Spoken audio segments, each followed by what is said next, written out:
Ugh.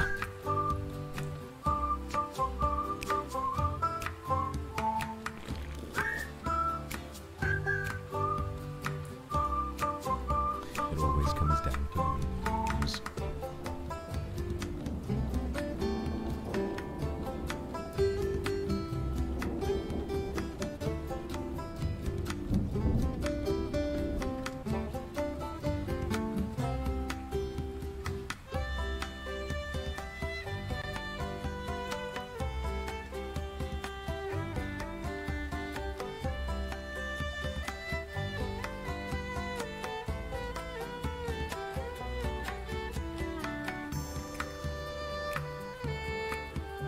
Oh, hey guys. No use wasting time. I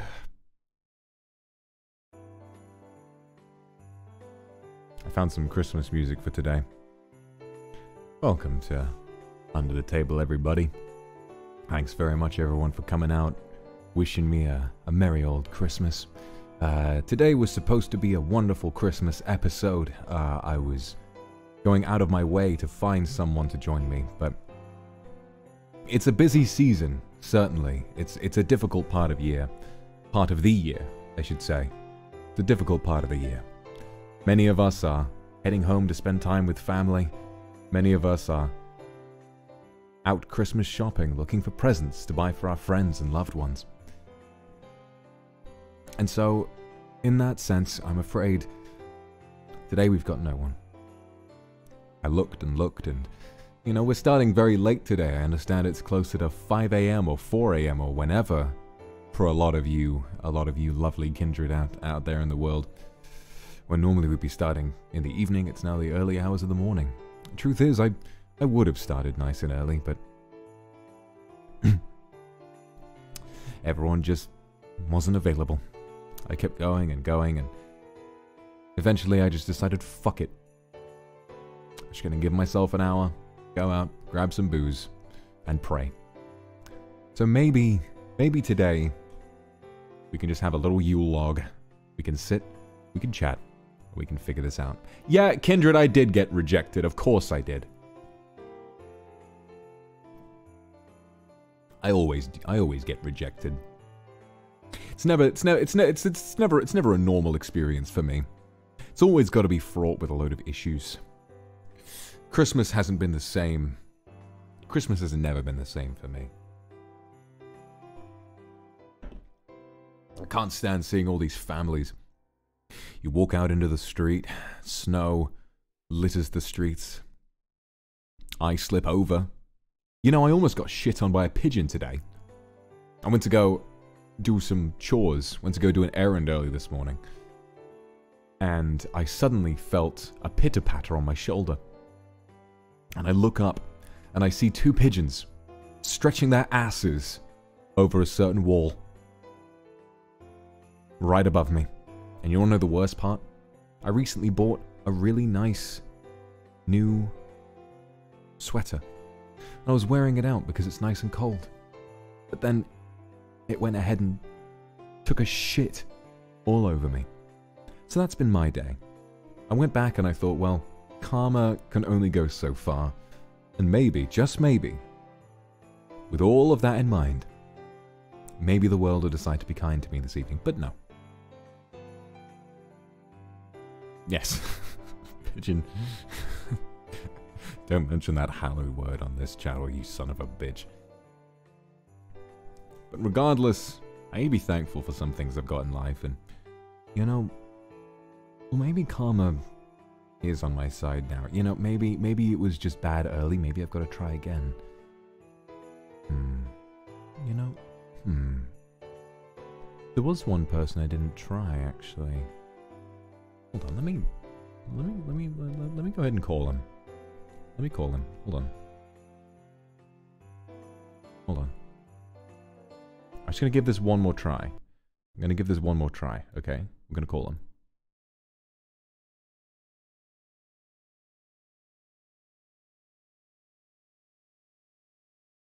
Just praying to God that this actually works.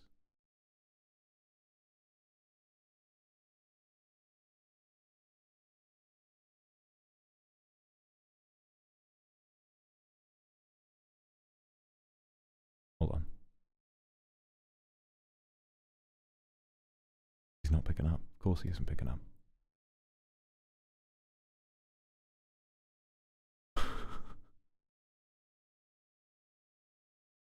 Well, I had an idea. It turned out it didn't work after all anyway. I was just trying to, you know, I figured maybe I could call Shu. I think the one person that I had an idea that I might be able to bring over might have been Shu, but... Hello? Oh, there he is, Shu, what's up, buddy, what's up? Hello. Hi. What's up? I saw your ping on Discord, but... Yeah, no. Yeah. Right. So I'm doing Under the Table, as you know, but I've been working on getting a guest, and I've got no one so far, and I was just like, I don't think I heard anything from you. You know, obviously I pinged everybody, but I hadn't heard directly from you. Are you? Yeah. Would you potentially be able to make it? I mean, you know, I don't have anyone yet. So okay, so right now, actually, I'm upgrading my PC right now. I'm installing a new SSD, but after I do it, I could maybe in a bit. So you can. You give me a bit. Yeah. Okay. Yeah, give me a bit. Okay. Yeah, I'll give you a bit. Okay. That sounds good. All right. Like, good luck with your PC. Minutes. Yeah. Thank you. Thank you. All right. Yeah. All right. Well, good luck. Okay. Okay. Just so scuffed. I know it's scuffed. You don't need to remind me. It's fine. Okay. Good luck with your PC. We got someone. Fucking hell. Okay. We just gotta wait a little bit, and then I think Shu is gonna finish up with his PC, and then we'll have a visit from Shu, so that'll be good. Oh, God. Ugh. Totsu is rough, man. It can go one of two ways. You either have some kind of easy time. Everyone joins, everyone's chatting, everyone's having a wonderful time. Or nobody joins. I mean, I know it's not exactly the best time of day at the moment. It's late. At least we got Shu. If this turns out to be Under the Table featuring Shu, maybe I can change the thumbnail and it'll be a great VOD experience. Maybe I can edit out this early part and pretend that the Totsu never happened. Ugh, I don't know, bro.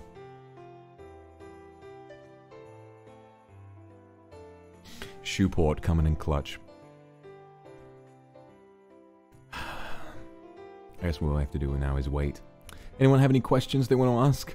Anyone have any questions they want to ask me? Or Shu? You know? $5 for the lowly demon boy. That's all I am. Spending a little bit of time by myself. Keep the whole scuff? Really? Do you really want me to?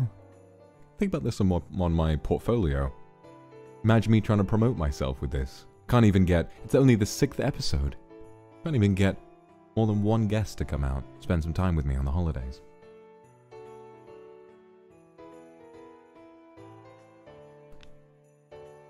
Hey, sorry. Oh shit, there he is! Hello? Hello! Oh my god, they've broken in! Hello? Hold on a minute. Open up, Vox Akuma. No, I don't want to! Open up! There he is! Everybody, I want you to welcome Shu Yamino. He's joining me at the moment. And who's that I see in the corridor over there as well? Hello, everybody! Ike Seebland is here as well! I fucking debated you bastards! They've been here this whole goddamn time! Ike, you're looking remarkably stiff right now. Yeah, just blame the lack of sleep, and I'm blame the travel and the lack of sleep. Oh god! Oh Jesus! Oh, bless you. Yep, there it is. Help yourself to drinks, everybody. I didn't want to have all of this by myself anyway. Oh my god! I already cracked into my fine wine, so I don't really have a drink. This man is finally able to have rockstar energy, and he keeps calling it fine wine. I'm so done with this man. Yeah, literally. Listen. To me, it is fine wine. It is fine. The Hold on, I need to tweet. I need to tweet. These boys need to tweet. I'm so glad that I've got you guys here, and hopefully everyone's going to have lots of questions. All we're going to do right now, guys, we're just going to sit, we're going to chat, and then we're going to head out and have a fun evening out in the city. We've been spending a little bit of time together over the past few days, and when I said that I was busy on Monday, it's because we were getting all of this ready. We were going to probably do more, but obviously, it's been a weird week. For NIJISANJI, so we wanted to just kind of give people some time to breathe, but now figured it was the right time that we should have a little bit of fun, and I'm so excited that we get to spend a little bit of time together. We like to get a little silly. Unleash the silly goose from within. The silly goose. Good thing I fixed my PC in time. Thank God, that was fast. Yeah. He fixed his I PC. sped run that. Ugh, he fixed his PC in like no time at all. Yeah. In case all of this wasn't already proof of how it's sort of impromptu this if this would have been planned out we literally decided I would have woken up so I wouldn't be a little bit earlier, so I wouldn't be as stiff as I am. We literally decided to stream like 3 hours ago. Yeah. We were just sat there like, all right, guys, is today the day? It's like, I was like, maybe we could wait until tomorrow. Maybe we can leave it. And then Ike was like, well, I'm heading home tomorrow. And we were like, oh shit. And so it was already past prime stream time. And we decided, oh fuck it. I guess we have to do it now. And so we're doing it now. This is just how it goes. Yeah. We'll do it live. Woohoo! We'll do it live. So let's talk a little bit about what we've been up to. So we're staying at, this is an Airbnb that we're staying in jolly old England. These two have flown across the sea to join me in my home country. Well, Shu has. I mean, you've flown across a sea. Across, yeah. Oh, that's a remarkable stretch. He has traveled. Let's say he's gone somewhere. Yeah. I went on a plane. This is my first time meeting Shu in person, and it was really funny when I met Shu at the airport and I picked him up. We sat and we got coffee together, and we sort of chatted in person for the first time. And I didn't really realize, we just sort of got into some random conversation topics, and my favorite one was the fact that what am I trying to say here? I started talking about random bullshit, and I realized that I had gotten onto the topic of monkeys before very long. We had gotten onto the topic of monkeys, and I realized Shu has never met me in person before, and his first experience with me is me sitting him down in a coffee shop, and within 10 minutes of arriving in the country, I'm trying to tell him random facts about chimps. It was the one about Vsauce, the Vsauce one, where they have like a really acute memory because they don't have a language sensor or something like that. What? I learned monkey facts the moment I landed. It's just a part of being in the UK, but yeah, it's like so. I mean, is it? Yeah, in Vsauce, they did this experiment where they showed, like, in this chimpanzee research center, there's this one where they'll show, like, a random assortment of numbers 1 through 10 in random order and in a random place on a screen for, like, half a second and then cover them up, and the monkey will always remember exactly where they are and in what order in a speed that is way too fast for a human being to be able to comprehend. So they'd be crack gamers. Yeah, exactly. I reckon if a chimp had the locomotion to like actually pick up a mouse and keyboard, they would be immortal in Valorant like in less than a week. Haven't they tried making a chimpanzee gaming keyboard and mouse? Custom made purely for a chimp. I don't think it's impossible. Did you guys see that meme where it was beware, these companies test their products on animals, and it's like, detergents, all that kind of stuff. It's like that, and then in the middle, gaming peripherals, it's Steam. And it's like, oh, and it suddenly just cuts to this image of a dog like sat propped up in a chair with HyperX headphones on, just sat there playing CS:GO, like with one of its paws awkwardly resting on a mouse. It made me chuckle. Really silly memes where it's just like, on the internet, nobody knows that you're a dog. Honestly, I wouldn't mind if nobody knew I was a dog, because I don't think I'll ever be able to live up to the sheer joy that I felt when I watched Fu-chan's dog reveal Zatsuda. Oh yes. That to me was that a him moment? It was a him moment. Such a big boy, and the way just listening to Fu-chan being like, "What's going on?" and him going, yeah. I just couldn't fucking handle it. That was a cultural reset, my reason for living, the air that I breathe, and it's made me want to get a dog. But It's Oh my one of those gosh. things with the bigger dogs are, the more pushover they are. They don't know how big they are. I like dogs that are so big, but they don't realize how big they are, and so they're just trying to sit on your lap as though they Yeah. are a little dog. Like, pick me up, pick me up. And it's the tiny ones that are just, I can take on the world. The tiny ones think they're big, and the big ones think they're tiny. Like Yorkshire Terriers, and the way they'll just square up to an actual big dog and start screaming their heads off at them without really realizing, and the big dog is like, What are you being so I loud could for? end you with a sneeze. Dog sneezes make me smile so much when they're just like, I like the ones that are just, when they look up at the ceiling, and then you just hear... or the one where it's the husky, and he's like, or the one where it's the Yeah. where's the husky? And then, The fuck? What's happening?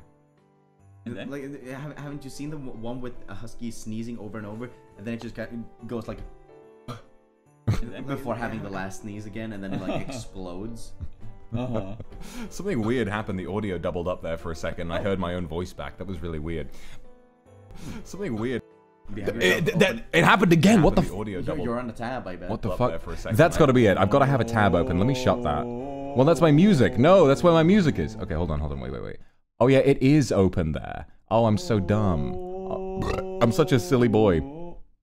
Let me get rid of that. That'll be what it is. Let me get rid of that. Okay, that should be fine.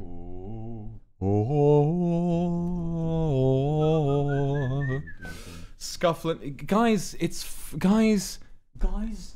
fine. If you dare to have any kind of problem with the way that I choose to run my business, I'll find you. It's on brand. It's on brand. I think that if ever there was a Luxiem collab with any two Luxiem members or more that did not have any scuff, I feel as though our charm as a unit would no longer be present. I think that we would have really lost touch with what we're supposed to be. I feel boots like Yeah, that. I'll never need to do support, and half of my identity's lost there. No, that's not half your identity. Oh god, Shu was like, I don't know if there's really any point. Shu just forms his own but unit like- after that point. I'm gone. He has to. Shu is like Mary Poppins or Nanny McPhee in the sense that he only attends a group of people that need him. And That sent me back. Holy crap. if Luxiem ever figures out their tech support, and if they don't need Shu anymore, he says, well, if you want me but don't need me, then I must go. If you Yeah. need me but do not want me, that is when I must stay. And so he goes and he switches to Etheria so that he can help them with their tech issues. We are Luxiem, yeah. Alright, you better stay with us. I don't worry about a future where. Yeah. Y'all still need the banana man. Yeah, you need to stay here simply for the fact that you cannot fit like Luxiem into God Sees All. Sure we can. With those syllables. Sure we can. I mean, you fit into Gotsu's all pretty well with the screaming. Okay. Oh yeah. That was a yeah. highlight. I'm talking about rewriting lyrics. Yeah. And also, even with that whole thing, I literally just shouted into a mic. The spotlight was on I mean, not everyone can do that. Yeah, the spotlight was on Nina and her beautiful, crisp vocals. Yeah, but if I do it, I'll be like, yes. Only a moment. What you see is only a moment. Nina singing, lemon grab. Nina singing. What did you say? Lemon grab? Lemon grab. Lemon. Oh, lemon grab. Let me grab what? Oh! Oh. Grab a dick. It's not lemon grab to me. Shu, to me, you'll always be Shu Fazbear. Oh, in the way that with that scream. The Valorant scream. I was so shocked. I did not know you could make that. Oh, Mister! Welcome to chat, mister. Good to see you, buddy. Congrats on 1 million subs, by the way. I'm so proud of you, my boy. My baby boy. Yeah. Every NIJISANJI EM member deceived you. They all deceived you. Kept this off collab a secret. Until now. We've revealed it because we just sort of decided to do so. Yeah. Maybe a few hours ago. If you typed sus In the chat? No, you didn't. No, you didn't. No, you didn't. Yeah, You know, People always do that. they always suss it out. These motherfuckers are so online. They're just comparing our schedules. It's like the guy who has a Twitter account that follows where Elon Musk's plane goes. Every week it's like, Elon Musk has just touched down in this place. It's like, oh, Ike Eveland has just touched down in fucking Zimbabwe. If they say sus to everything, like, they'll eventually be right. Well, because here's what I would like to raise you. Sus! Yeah, see? See? Now, here's what I'd like to raise you. Have you ever heard the tale of the boy who cried sus? No, I can't. If they... Don't say that. I love saying sus. I love sus. If they ever call sus to everything, if whenever a liver takes a break at the same time as another liver and they say sus, sus, sus, off collab, sus, sus, sus, eventually no one will believe them anymore. And every single off collab will be a genuine surprise. Which means they should keep on saying sus. Exactly. Continue saying, look at them go. You're only furthering our agenda now. And it can also backfire because then there's my no stream. No where stream. everybody was like, sus, what is he cooking? What is Ike Evelyn cooking? Okay, I need to apologize. So for the last this is the 6th episode of Under the Table, and for the last 6 episodes, the hashtag to submit questions is hashtag Under the Table. Until today, I'd heard about it, but I'd never seen it myself. Until today, I didn't realize how much porn was on that hashtag. Oh! I just opened it. Like, I wonder if anyone's got any questions for us so we can relax and see what people want us to answer. I open it. The first thing I see is a humongous real man's penis just right in my face. So close to the camera, I could practically smell it. To anyone who has gone to the hashtag... Please don't. Was that you, mister? Please. Why is he giving me a smirky face? Did you? Was that you? Did you post? Did he unleash Ria's dong? Ria's dong. Did you debut? Debut? What are you talking about? We debuted almost a year ago, Shu. Oh my gosh, almost a whole... Oh, there it is! I opened my phone again, and I unfolded it, and it was slightly further up. I literally saw Vox flinch and move the screen away from him. I literally opened it, and I was like, ah! And then I just kind of pulled it away. Should we get a new hashtag? I never want Ike to see a penis without warning. There's another one, fuck! Okay, I'm gonna look, okay, we'll figure out a new hashtag for next time. I'm just gonna keep my phone to myself. Sorry, wait, I knocked the mic. Hold on, wait, is it better? It should be okay. Wait. Is it that fragile? Oh, the cable maybe.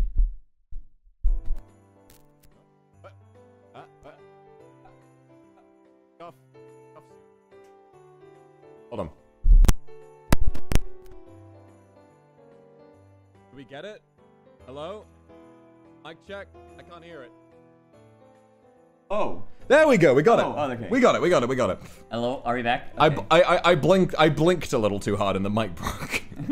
I need to get a better cable for it. It always happens to me. It's my XLR cables. They just, you pull them in a slightly odd direction. Maybe you put something down slightly hard next to them.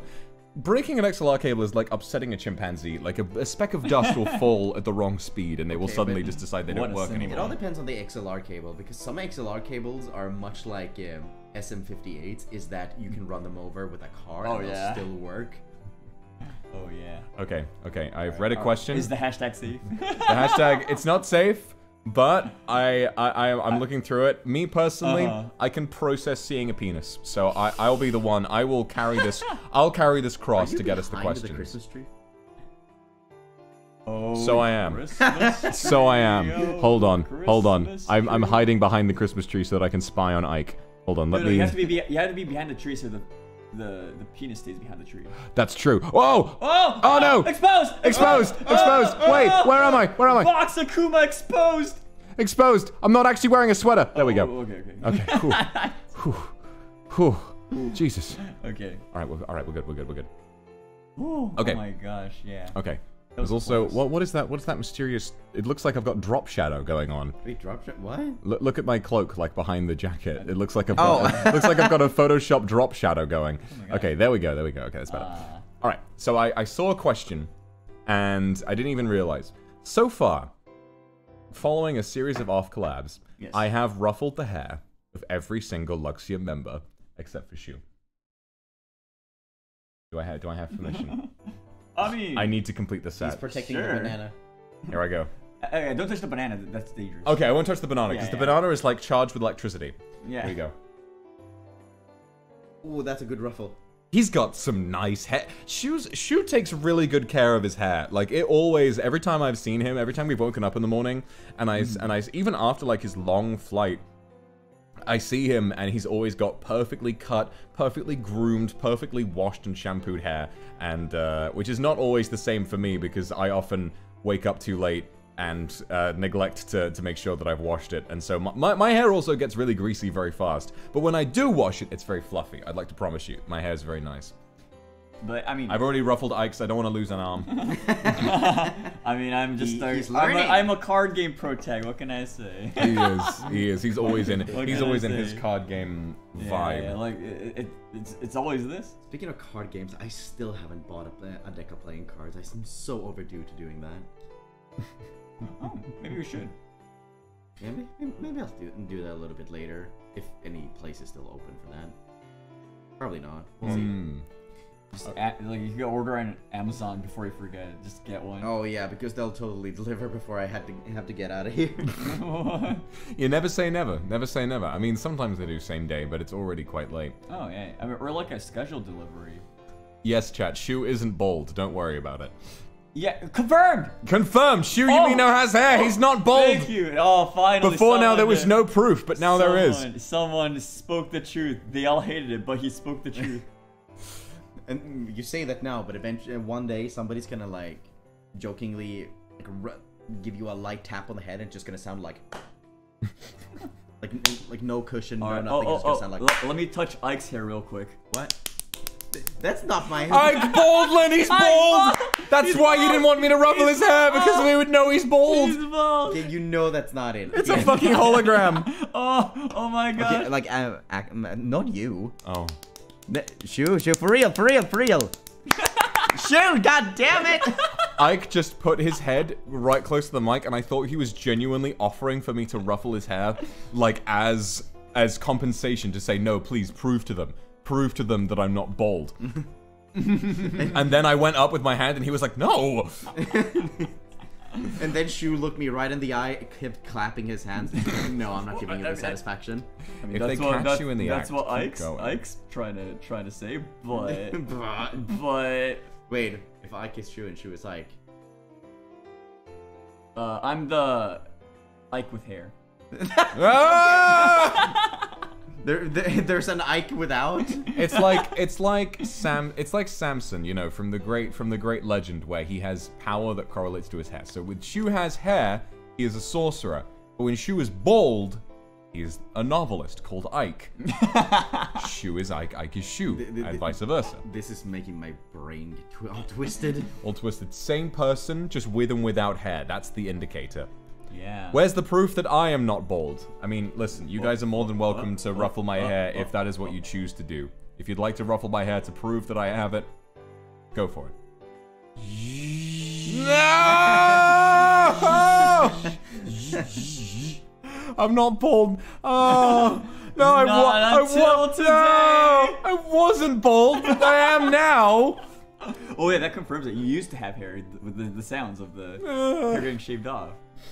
Because there's hair all over the floor now, you bastard. Oh no. We gotta tell our Airbnb host. I'm sorry, we've now confirmed that 2 out of 5 members of Luxiem are bald, and this number will only get higher as time goes on. I mean, I did say during like the Luxiem game show that we all would look good bald.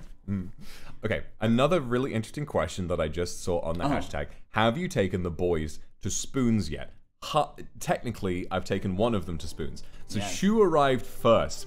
And we were waiting around, and I decided, you know what? I'm gonna take you to Spoons. And so we hopped on the train, and I was literally just like looking around, like where can we get off really nearby that has a Spoons? Found a place, hopped off, took a little walk, went to Spoons, and I think Shu was really like confused by how British it actually was and how we went in. When we went into the Spoons, he was stood by the door and was waiting like, do we have to wait to be seated? And I was like, no, we just sit down. Make a raid! Yeah. I thought it was very... Oh, hi, Mika. Hi, Thank you. Mika. Hi, Mika. I just thought it was really efficient. Okay, it seems that a lot of people in chat don't know what Spoons is. So Spoons is a thing in the UK. We call it Spoons, but in the rest... So it's called Weatherspoons, and it's essentially a chain of pubs that are like pubs that maybe aren't financially successful, get bought up by this humongous pub company, and they have really cheap drinks, cheap food, that you can order with an app. So no need to socialize, no need for any of that. Just go in, pay a tiny amount of money, and get drunk with the lads. And so me and Shu went there, I had a drink, we shared a bowl of chips, and we got to bond for a while. So yes, I've taken one of the boys to Spoons. And I would have loved to take Ike as well if he had gotten there at that point. And I tried lemonade that was carbonated for the first time. I didn't know that like carbonated lemonade is weird. For us, lemonade is basically just Sprite. Any Americans in chat? Like yell like carbonated lemonade. Carbonate. Oh, look at that. They're saying what? They're saying what? What? Yeah, carbonated. That's just normal over here. You get lemonade and it's carbonated. It's not lemonade, it's carbonade. What? Is that a joke? What?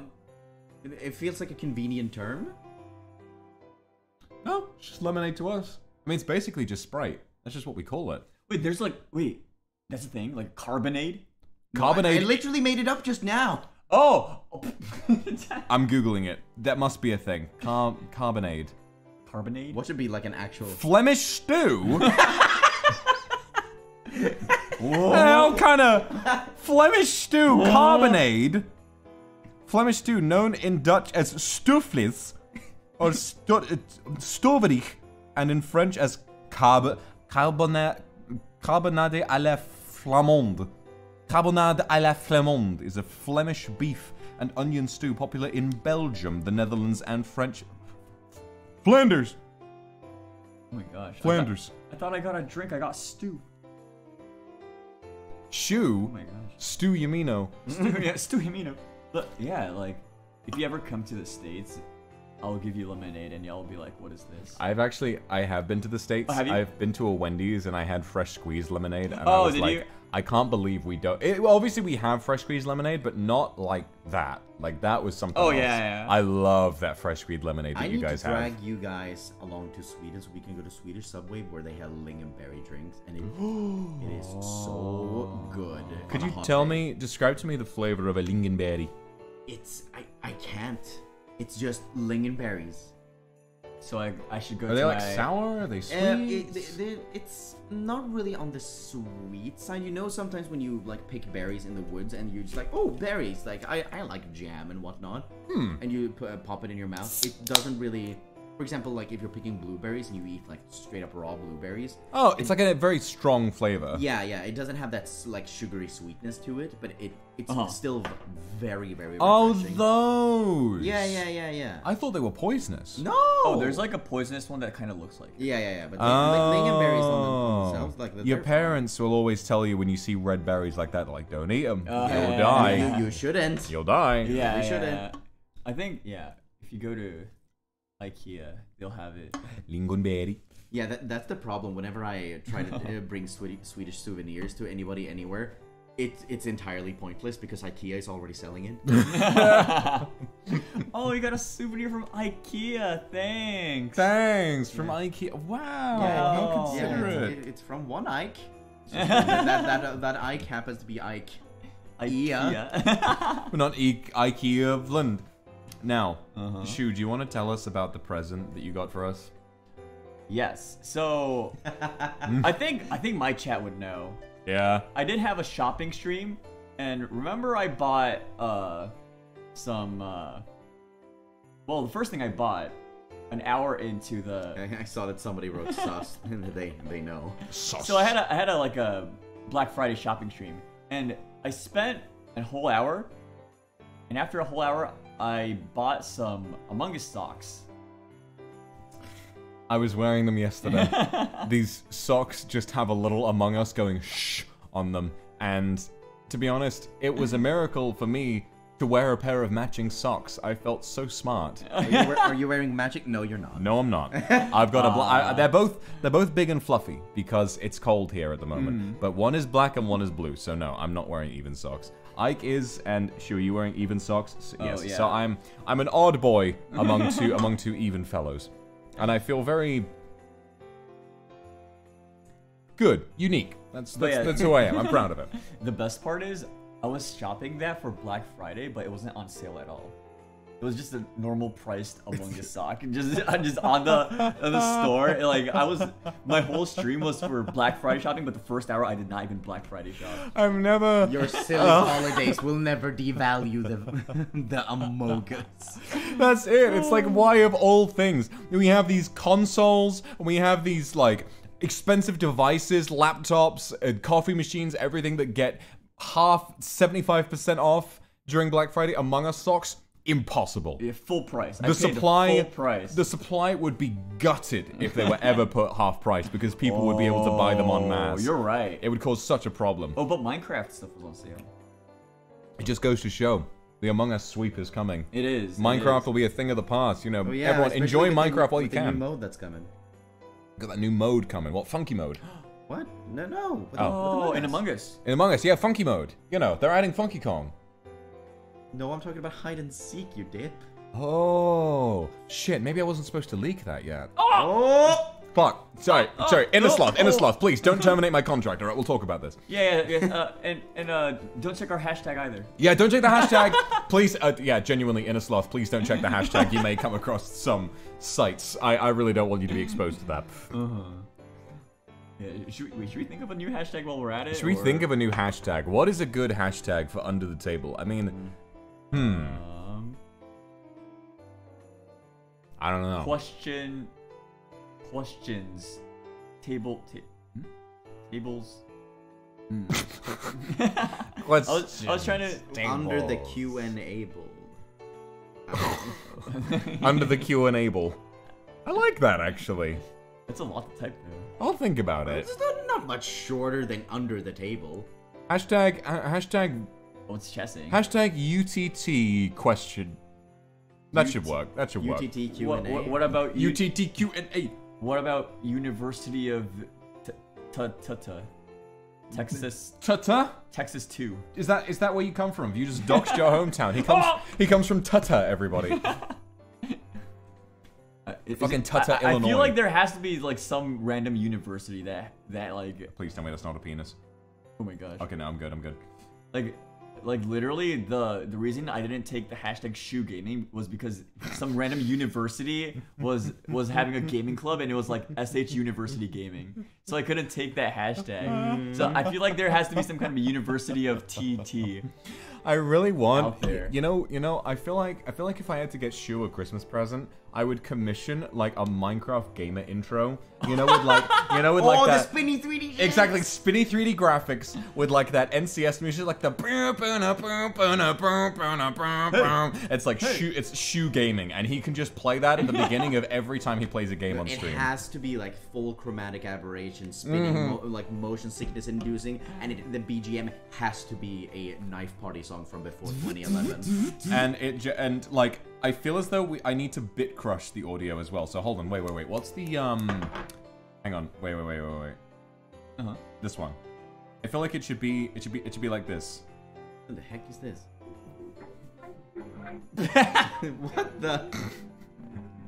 That sounds like a mess. Chad, have you ever seen the very poorly animated 3D Garfield to Happy by Pharrell Williams going, "Might be perfect what I'm about to say"? It's so distorted. I don't even think that this would get like that's it. content ID. That's why I was so open to just putting it open. Like, chat, you hear this? Oh my god. Okay, I think that's Well, now I can actually hear what song it is. Okay. Now I'm turning it up. We need to get that song for Shu's intro. I feel like everyone needs like a funny intro at some point because all of us have intros that are fitting to us as characters, and I feel as though the more that we do that, you know, the more people will become accustomed and they will get comfortable. Yeah, and the yeah. last thing you want for your audience is for them to be comfortable. I want to actively harm their well-being. Yeah, so keep let's them try and on catch their- them off guard with a Yeah. silly Minecraft intro. Keep them on their tippy toes. Just so that you're ready for the day that you're put in real danger, you know. Yeah, What if a yeah. bear breaks into your house? Uh-huh. You gonna be ready for that, chat? Yeah. That was the wildest segue. I thought you were gonna ask me, so I was like thinking about a bear being like. No. So now that's a good segue. That is a good segue, actually. Yes. Because now that we've talked about bears, and now that we've talked about bad segues, here's a bad segue into a question about bears. And this isn't from chat. This is from me. So when I was still living with my roommates earlier this year, we got into a really bad argument. And this one guy I was living with said, "I reckon I could take a wolf, a full-grown white Arctic wolf, in a fight 1v1 with no weapons." And I said, that is fucking stupid. That is horseshit. In a 1v1 in a room with nothing in it, just straight fighting a wolf, there is no way. They're so big, they're so powerful, you're fucked. So I posed this question to you, now that we're on the subject of bears. If there was a bear in this room, Yes. what would you do? How would you dispatch the bear? This, implying I would attempt to dispatch it.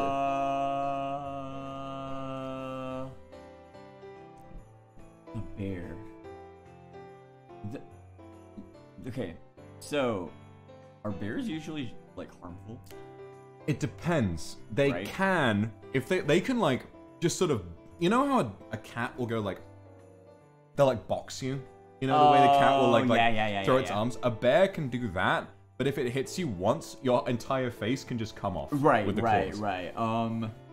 They can get aggressive, I guess, if they're hungry or if they feel threatened, but they're probably not going to go out of their way to just run at and kill a human unless they're really hungry. I think bears would be scared of fire. So I'll just stand there. Oh wait, I get it. And hopefully they will be smart enough not to approach the fire. And then the moment they like move away, I'll call the required You will like, literally just like animal control. He'll just turn on his flames and do that like it's my turn on the Xbox. So I'll hope like I'll bet on the fact that the bears would be like afraid. Right?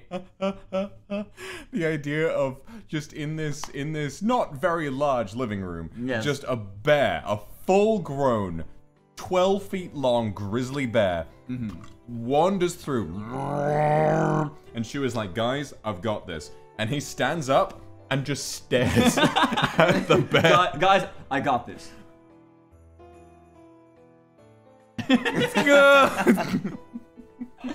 But isn't that actually a legitimate strategy?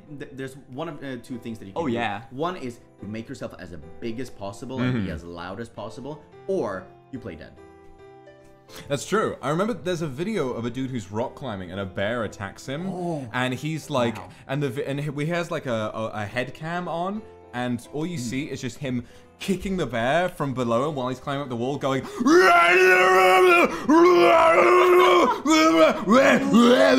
just making as much like as big of a cacophony as you could possibly make. Wow. And eventually the bear is like, "Fuck this guy! I'm getting out of here. This ain't worth the effort. This isn't worth the effort. I'm scared now." Yeah, I've also seen like a TikTok of like a huge grizzly bear just like walking across like a mountain trail. And then like the mountain guy's like, "Hello there. Hello, hello." And then like the bear doesn't care, just walks by like all the people. Like, I feel like as long as you don't disturb them, they wouldn't disturb you.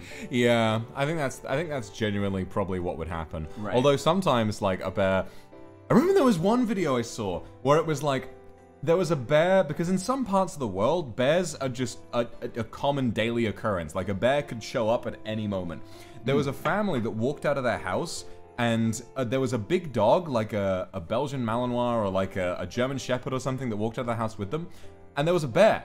Like, not a very big bear, it was like a black bear, so it was smaller than a grizzly, but a black bear. And it was walking up to the dog, but the dog was just walking away. The dog didn't know it was there, and the bear was just jumping up and down on its hind legs, like trying to approach the dog, but it couldn't figure out how, because the dog wasn't even acknowledging that it was there, and the bear was weirdly scared, and it just kept jumping up and down and up and down, and going, And then eventually it just thought, fuck this, and it turned around and ran away. And the dog, probably to this day, never knows that it was seconds away from being devoured by a bear, but it had such confidence that the bear felt scared enough that it ran away. It's the same thing with Finnish people, because there's a... What? What? Whoa! Wait, if anyone from Finland is watching right now, we're sorry. Long ass anecdote about a grizzly bear, and Ike's like, it's just like those fucking Finnish people. I mean, no, I mean it as a compliment, because there's a video on YouTube where somebody is like looking at a bear outside of their like hut in the woods, just playing with their trash, and as it's about to like knock it over, he just stands up, like opens the door and just shouts "Perkele!" and then scares the bear away completely, like not giving a single freak in the world. No, one solution could also just be to own a dog. I've seen a video of like a dog and a bear like living in like the same cage, and like they were all like eating the same food, right? oh. The one moment the dog like barked at the bear was like scared out of his like. That's a good idea. Right, like just own a dog. Or an air horn. Why is it that dogs are so sweet, but other animals are so genuinely afraid of them? You know, my Except cats. So my mum knows a guy, and this guy owns a pest control company, and this pest control company, it's like it's the whole point of it is that it's just some bloke with his dogs, and these little dogs, these two little Jack Russells, and they're so adorable. I made good friends with one of these Jack Russells, and it's like we took them for a walk, and they're so sweet. One of them's really energetic, and he runs around, goes in circles, and one of them is just this dainty little Jack Russell, likes to sit under blankets and be all relaxed. And I was like, they're such beautiful creatures. And then one day my mum was like, yeah, no, I mean, the whole point of these animals is they're there to hunt rodents. And she was like, would you like to see a video of these rats hunting rodents, these dogs hunting rodents? And I was like, okay. And I sat there and I watched a video of these two Jack Russells reaching into a toilet where a rat was hiding, and they both pull it out and just tear it to shreds. And I just watched this video after having sat and cuddled and pet these beautiful, adorable little dogs, and then I watch as they perform an act of violent murder on a rodent. And so I think what we've come to realize is that dogs are capable of destroying the entire human race. But we wouldn't be prepared for it because we love them too much. I'm so glad we're friends with dogs. If we weren't friends, dogs would rule the world. Actually, though, imagine dogs just being like out in the wild and they're like dangerous. Why the fuck, in my mind, did I just... When you said, what if dogs ruled the world?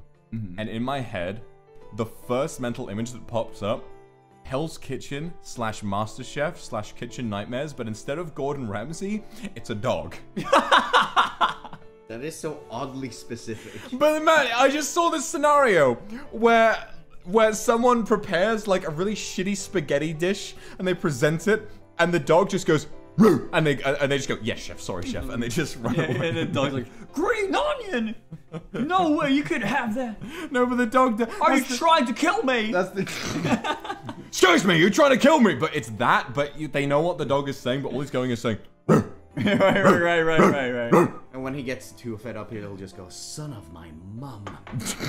Son of my mom. See, she gets it. Wait, where is that from? It's from Cat vs. Dogs. That's the... I've seen that movie. I remember that quote, but I wasn't sure where it was from. That's the Alec Baldwin dog, isn't it? I don't remember. I saw the dub. I saw the Swedish dub. Yeah. It was on VHS, so I didn't have a choice. I really want to watch this now. Do you remember Jeff Goldblum was in that movie? What part of I watched the dub? Did you not understand? No. The scientist Jeff Goldblum is a physical actor. He's not a dog. Do you think I knew who Jeff Goldblum was when I saw that? Well, that's the thing. I'm telling you now. Jeff Goldblum was in that movie, and he was like, "Wow, it's incredible. You know, I'm creating this serum for dogs." Why does he play the same character in every movie? Because Jeff Goldblum himself is such a beautifully endearing character that he should be in all of those movies. It just works. You know, like in this, like Lord of the Rings, right? He's not in Lord of the Rings, but imagine if he was. Aragorn, played by Viggo Mortensen. Frodo Baggins played by Elijah Wood. Sam Gamgee played by Sean Astin. And Jeff Goldblum as himself. As himself. He's just there. Nobody really acknowledges him, but he's there in the background. There's one. I want to establish a new creepypasta, a new ARG. Guys, I want to tell you, it's a fact, right? I know this. Every single movie ever created features Jeff Goldblum. He is in the background in one shot / frame of every film ever made. So watch every film, and if you look closely enough, he can make up maybe less than 2 pixels. But he is in some capacity, every film ever made. So what you're telling me is that Jeff Goldblum is an SCP. Jeff Goldblum might as well be Herobrine by this point. Jeff Goldblum, if you go back to the very first one, Train Leaving the Station, one of the very first films, if not the first film ever made. The reason that all of those people in the 1800s who watched that film and got up and ran away because they were scared of this very simple movie about a train wasn't because they thought the train was going to hit them in real life because they'd never seen a film before. It's because they saw a fucking Jeff Goldblum jump scare. That is my theory. Yeah, like, and I don't think there's any way you can actually disprove that. It's kind of like Lake Mungo. Stuff like that happens. Don't talk to me about Lake Mungo. What? Why? You weren't even there. I haven't seen it, but I've seen like the jump scare from it, and it scared me. Oh, okay. To be fair, I was watching it with Damon Senpai, and yeah, there's like one jump scare in the whole movie, but man, did it get me! I shrieked like a banshee. That's what I've heard. Is like the found footage part. Like it's a found footage movie, but it's because have you seen? I almost said The Witness. The Visit. The Looker. No, the Visit by M. Night Shyamalan. Yes, I have seen The Visit. Yeah, one of the things that bothers me about that movie is how it tries to be found footage, but it's very clearly shot on red cameras. So yeah, right? Oh. Yeah. And then I love about Lake Mungo is that it takes place in like the mid 2000s, and whenever there's like a phone recording, it genuinely looks like a piece of crap. Yeah. It's more immersive. Yeah, right? Back when you film things on Nokia bricks or flip phones, and right. it's saved in like 3PG or some stupid format. Oh yeah, yeah. And it genuinely looks like garbage. But to quote YMS, like film it on a piece of beep, it'll look better. It'll be more immersive. I've seen that YMS review as well, and I completely agree with you. It's a shame because like it also means that the found footage genre is like more accessible to like anyone who wants to make a film. Why would you spend the amount of money that you would need to use a red cameras for something like a found footage movie? You'll save money. Yeah. It'll look less authentic. It'll look more authentic, and you'll save money. No, you're 100% right. Yeah, the immersion. Jeff Goldblum is in every movie. Shu Yamino would stop a bear by staring at it. And Finnish people scare away bears. That's what I've taken away from the conversation so far.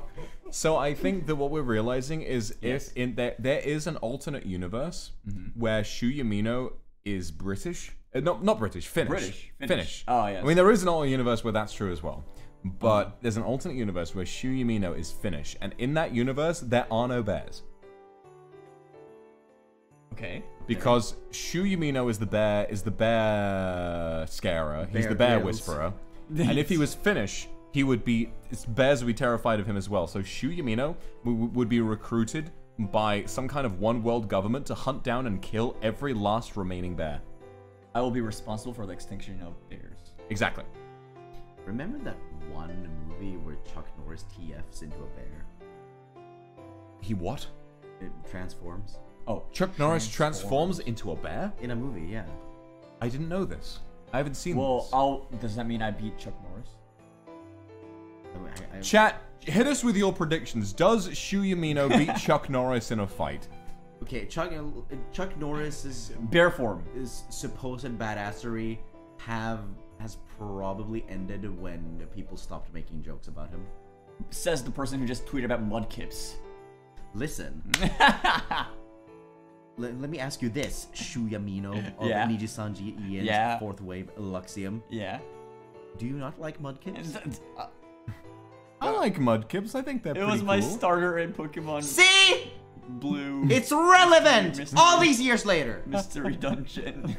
Oh, I actually got Mudkip from my playthrough of Mystery Dungeon. Yeah. You like mudkips? Yeah, I prefer Mizugoro. Yo, you know the Japanese name for mudkip is like the most like Japanese name ever. Like Mizu is water and like And Goro is like the like what's an old English name? Lysander. It's literally water Lysander. That's literally the Japanese name for mudkip. Like it's the equivalent. that's so funny. I just have this terrible image of like King George from The Crown, but he's just made of water, like the new Pixar movie Elemental. It's like every other character from The Crown is the exact same, and they look like humans, and then King George is like... Mudkip. Okay, but what is the silliest Pokemon pun in Japanese that you're aware of? Kamonegi. Which one is that? Far-fetched. Okay, I know And, Negi.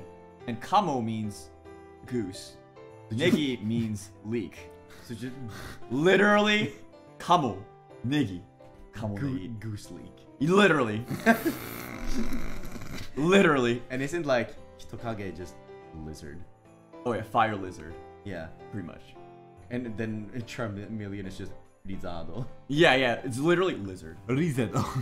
But like, oh my gosh, fire lizard, lizard, lizard in English. Clever. Now, There no it is. Pokemon name in my mind, no Pokemon name will ever beat Ekans. Oh yeah. And snake backwards. Snake backwards. That's all you need. Ekans. Easy. And Arbok is Cobra backwards. It's crazy how it's Oh yeah.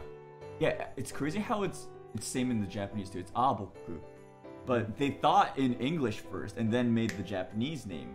But then when they localized it back, it's like the reverse, you know? It goes back. Because the Japanese is supposed to come first, but then Like sometimes that stuff doesn't work. Like you know Olimar from Pikmin?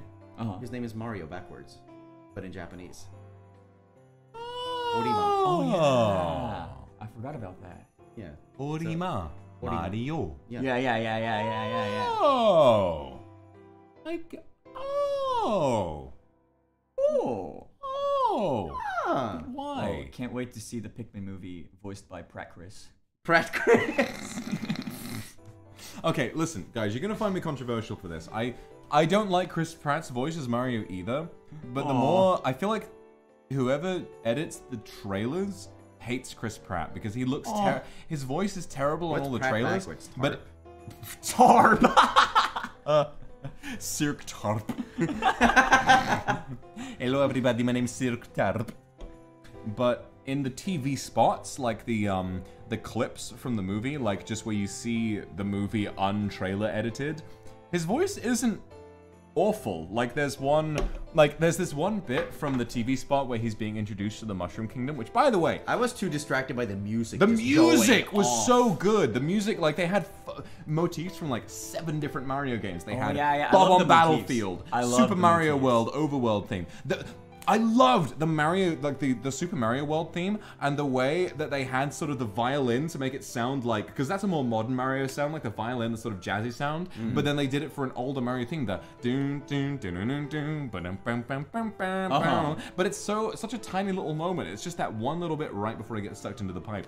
But there's just this one moment where Chris Pratt Mario sees the pipe and he goes, oh. And I just, for some reason, that is a perfect Mario sound to me. I don't know why. Oh. I just, as long as every other line is similar to him going, oh, in that one moment, I'm like, you know what? I can buy it. It's maybe it's just his face looked really cute. I and he think went, it's "Oh." the voice transition from the oh to the oh. They go oh. But it's also, what we have to remember is that they're kind of basing it also on the games and the Super Mario Brothers Super Show. And in the cartoon and in the Super Show, it was like, hey everybody, let's do the Mario, you know. I'm kind of nostalgic for that voice. Me too, right? And so it's like a little bit in between. I mean, I feel like maybe in the movie we'll see him with a thicker accent, you know, and be like, hey, what's going on, everybody? Like, not that thick, but thick enough. Apparently he said he based his voice off of Paulie from The Sopranos. I've never seen The Sopranos. My dad loves the fucking Sopranos. My dad has seen The Sopranos like 6 times, and he keeps yelling at me to watch The As Sopranos. long as the Brooklyn accent sounds okay. Hey, this game's going down in history. You know what else I'm excited about? What? The Japanese dub. Oh, because of Miyano Mamoru? Yeah. The voice of Yagami Light from Death Note voicing Mario in the Mario movie. I know. That It's like how Yeah. there's a Japanese Deadpool dub, and it's voiced by Dio from. That's brilliant. that I love that. Like you recognize these anime voices just in these films. Dio. I love it every time. Love to see it. That's like the equivalent of the English dub of Martyrs because it has so many anime voice actors in it. For whatever reason, for like the dubbed version, because it's originally a French film. Like, can you imagine my confusion when I checked out the dub, just for the heck of it, and I hear Yuri Lowenthal, the voice of Sasuke, just start speaking. Can you imagine how weirded out I was? Well, I mean, that it's either that or the voice of Sasuke showing up in a NIJISANJI 3D stream. Do you know about it? I mean, we already have Bryce Pappenbrook in the new wave. Wait, what? Out of sight, but never out of your mind. Okay, that's doing Bryce dirty. Okay, I'm sorry. Oh no! That's doing both of them dirty. Okay, Come no, on. I'm sorry. I'm sorry. Poor Doppio. He's out of shite. No. No. No, Pio-chan. No. Listen, chat, I need you to help me understand. What the fuck is Doppio cooking with his tweets? What is he talking about? I understand going a little insane and tweeting something that makes no sense, but his tweets make no sense, but with so much detail and so much continuity. Is he doing some kind of 5D chess move, trying to write some kind of advanced plot to a story? Or is he just mad? I don't understand. The thing he told about his Uber driver earlier, what was that about? Like, was that a real thing that happened to him? His driver wanted to go Uber drive? Or something like that? Or is he just making up a story with no beginning, middle, or end? What is he cooking? I need to know. What? Hold up. Or is it Let him just? cook. Let him cook. Okay, I'll let him cook. I'll let him cook. I Or need is to let it him cook. just alcohol? Or maybe. He also said Yeah. the thing about a custard donut being ketchup and mustard in a donut. What? So think about it, right? With Pilk laws. Pilk, Pepsi milk. Custard, Did you just ketchup call it mustard. Pilk laws? Yes. It's the law of Pilk, where any one word can just be a combination of 2 words. So Pilk, Pepsi milk. He's saying that custard, ketchup mustard. Custard. What? Isn't custard spelled with a C? It is, but he's like being funny about it, you know? Where's the funny? I don't know. No! No! I don't say No, you're the one who's doing him dirty. Don't do it. No, you're Don't do doing it. him dirty. Don't do it! I'm sorry. Chat, we need to keep digging. We have to find the joke. But honestly, though, like if there is some kind of like resolution to all the tweets, and we were like all like 5D chessed out of like our minds, that would be. I'm gonna be so mad if all of those tweets are just purely from the creativity of his mind, because I sit down sometimes and just spend minutes upon minutes trying to think of a witty joke or any funny tweet, and I just come up with the most awful or mid tweets imaginable, and then here comes one of our co-highs strolling up and just weaves this intricate web of nonsense that for a reason I cannot explain is hilarious to read. Guys, I have an idea for a tweet. Hold on. Wait. What if within the tweet Don't tell them what I'm googling. there's some kind of code hidden inside the tweet? Like if you like read the first letter of every sentence, it spells out some random word, and it's something like. Wait, "Help I've done me." that. When? I don't know. It's kind of foggy, if I'm gonna be honest. I just recall that I did it at some point. Didn't you also do it, Vox? Do what? I Sorry? remember Vox doing it. I don't remember Ike doing it. Do what? Like, you know how you tweet, but the first letter, like if you read the first Yeah, letter, yeah, I it, did. Like, I was tweeting like an attention-seeking Menhero bastard for like a good afternoon. Oh, you can't say that. Can I not? I didn't know that was offensive. But I was basically acting like I'm so sad, and then cover announcement, bitch. I was like, where? I'm so sad. Where? Everybody, where? I'm so lonely. Where? Cover. It was a message the whole time. Anyway, I have an idea for a tweet. Hold the phone. What is he cooking? Literally hold the phone. Oh, It's cooking. It's cooking. It's cooking. Cooking. Microwave 3 minutes. Beep, beep, beep, beep, beep, beep. Ike is very disappointed in this tweet. Wait, what? Tweet.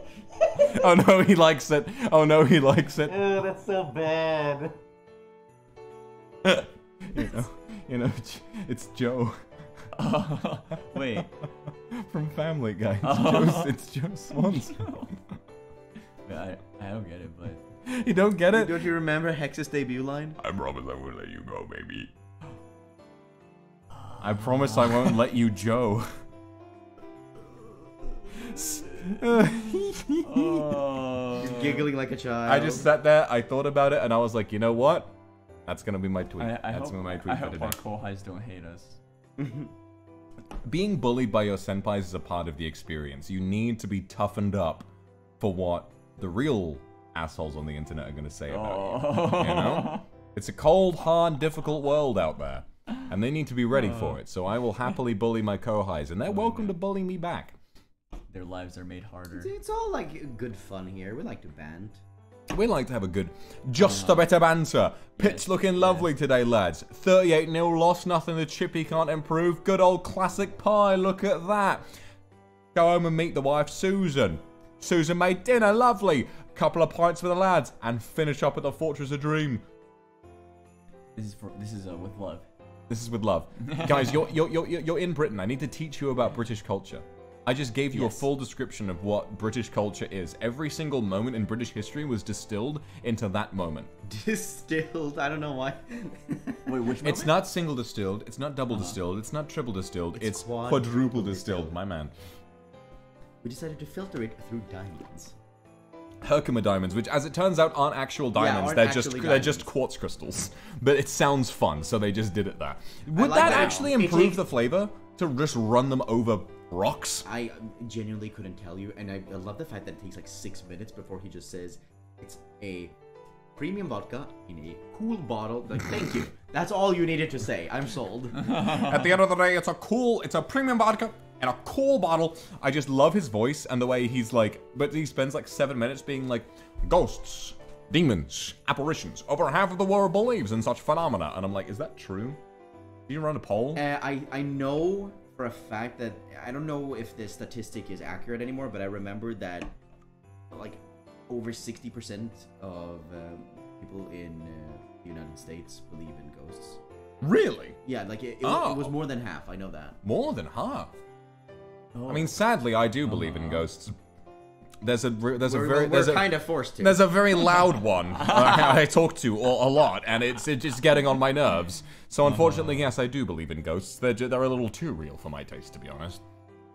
I haven't had any paranormal like activities happen to me personally. Apart from sending a high-speed shit flying through the air and then falling into a fireplace and your whole house getting transported, however, God knows how many thousands of years into the future. Okay, but that wasn't paranormal. What part of that is not paranormal? Arguably. Okay, but think about this. Like, is magic considered the paranormal? I mean, it's not exact. I mean, paranormal would just mean not normal. Are we normalizing? It's like we have the laws of Yes. physics, the laws of thermodynamics, the laws of this and that. That is normal. Paranormal would be anything that doesn't directly obey those laws, and I don't think magic obeys the laws of thermodynamics. But there are concepts like where magic's in fiction where magic has been laid up as a concept where it's like more or less it uses actual laws of physics to justify itself to the point where it kind of feels plausible. I kind of like the Doctor Strange system where it's like you're opening a little gateway into another universe where that thing is a reality, because with an infinite number of universes, there are an infinite number of possibilities. So if you wanted to shoot a fireball, you would call upon another universe where there is a column of fire flying through the air, and you would just bring that forward, right? It sort of brings up the whole It all depends what is natural, because in like in Avatar, all the bending and stuff, Bending. you just that's like normal for them. But they do actually bring up magic. Like there's no such thing as magic. Completely ignoring the fact that they are literally moving boulders and water and air and fire with their hands. Or like, I bet like some random like universe, they'll see us on our smartphones and like our like use of electricity, and they're like, that must be sorcery. You know? Sorcerer Supreme. Could you beat Doctor Strange in a fight? I haven't seen Doctor Strange. I mean, yeah, could Doctor Strange kill a bear? Doctor Strange kind of kicks you through a door, and then you look at some funky buildings for a few minutes. Could you handle mentally looking at some funky buildings? I mean, he's been in the UK. He's had to look at a few funky buildings already. Well, if it's like the UK, then yeah, probably. All right. So Doctor Strange's power is that he sends you to the UK and attempts to mind break you purely because you're in the UK. And then if you can survive living in the UK for more than 3 minutes, then you can beat Doctor Strange. Okay, yeah, I like that. Honestly, it felt a little like, I don't know if it's uncanny is the word, but like you understand everything, but this like you understand the language, but everything's so culturally different. It felt really weird. Yeah, I remember when I went to the Weatherspoons with Shu, as we were walking out, there were these dudes who were sat on a table and they had these really thick Irish accents, and they were like, oh, I don't fucking care about any of that, mate. And she was like, what are they? I know it's English, but what are they actually saying? Like, I feel so different. Yeah, and the other day, like when we went to the restaurant, the waiter was like, the loo, and I was like, I know that. Right. It's like, yes, sir, the loo is often this way. It's like, what is, excuse me, what is a loo? Yeah. It took me a second. I was like, yes, I want to go to the loo. You gotta remember Yes. when you're ordering like from the menu that chips does not mean what you think it does. I think I got adapted to that pretty early on, eventually. I took, Shu and I got some chips, and it was his first time trying British-style chips, like the crispy and fluffy ones. And I think you enjoyed them a lot. Yeah, they were nice, and I like how they retain their heat because of how like thickly they're cut in comparison to like, let's say, like fast food fries. Shu kind of like just giga-brained his way through the ketchup problem, where they gave us just a bottle of ketchup and a bowl full of chips. And me, normally, I like dipping my chips. I don't really like the thing where you just spread a load of ketchup in like a spray all over the chips. That just bothers me. But what he did, he was like, no, watch this. And he just individually squeezed a little bit of ketchup on the chip as he was about to eat it. And I was like, you're a genius. I'm actually surprised that it's not common. You never thought of that? I've never thought of that before. I only ever have like a little pot or a corner of ketchup that I just dip them in. Huh. Yeah, I do them with waffle fries all the time. You figured it out. I can't believe that I've seen people dip French fries in Wendy's Frosty before I just had the idea to place ketchup directly upon the chip. Okay, but isn't that like widely known as something incredibly based? It is. Oh yeah, chat's saying based right now. Yeah, exactly based. Scala has terrible food opinions. Scala creates the most awful food combinations. The one that she seems to think is unbased and cursed that's actually based is the Wendy's Frosty combo. Scala's in chat! You can't fucking argue with me. You do have terrible opinions on food. I'm glad that you enjoy weird combos. But what was that? Was it you or Nina that had pickles and peanut butter? It was the Kotoka. Kotoka. Wait, Kotoka has terrible opinions on food as well? Well, terrible is an opinion, but there were a few. Listen, it makes sense for someone who's half Wario to have terrible opinions on food. What the? Do you remember that the edit I made? I remember it. If she's half Wario, of course. I mean, Wario eats raw garlic by the clove. Oh. I mean, to be fair, like, whenever I make quote unquote Swedish tacos, which is just like, what do you call it, minced meats? Or ground beef? Yeah, ground beef. Yeah, you just take a tortilla and put on like ground beef, cheese, and like whatever else you want, like tomato, lettuce, like corn, all that stuff. And what I usually do, because we have this like thing in Sweden called smörgåsgurka, which literally translates to sandwich cucumber, but it's basically sweet pickles. So, and I know David Senpai hates me for this. What I do is I get the tortilla, I get a couple of slices of cheese, I put the ground beef there, I get another couple of slices of cheese, so it's sort of nested in between them. And on top of that, I just like pick up a couple of that smörgåsgurka and just What? The pickles. The pickles. And then fold it together and eat. Like, and whenever I do get a bite with the pickles, it just like crunches and it's like they're very juicy. It just like adds so much flavor. I'll make it for you one day if you ever come to Sweden. Genuinely, I assure you, it isn't bad. I've tried. Listen, Oh, you're not a fan of pickles? I've tried pickles. They are not for me. They are not for me. I need chat. Listen, I need a Princess Daisy in my life. I am a Luigi, and I need a Princess Daisy to go up to the McDonald's employee, fold her arms, and say, "Excuse me, he asked for no pickles."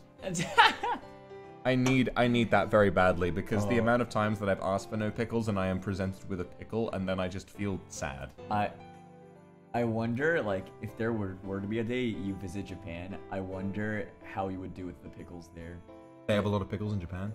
Japan is like built upon pickles and pickling things. Is it at least decent pickles? Oh, I mean, I love them, Okay. but there's like gonna be like 10 dishes on there, and like 3 of them are gonna be pickles.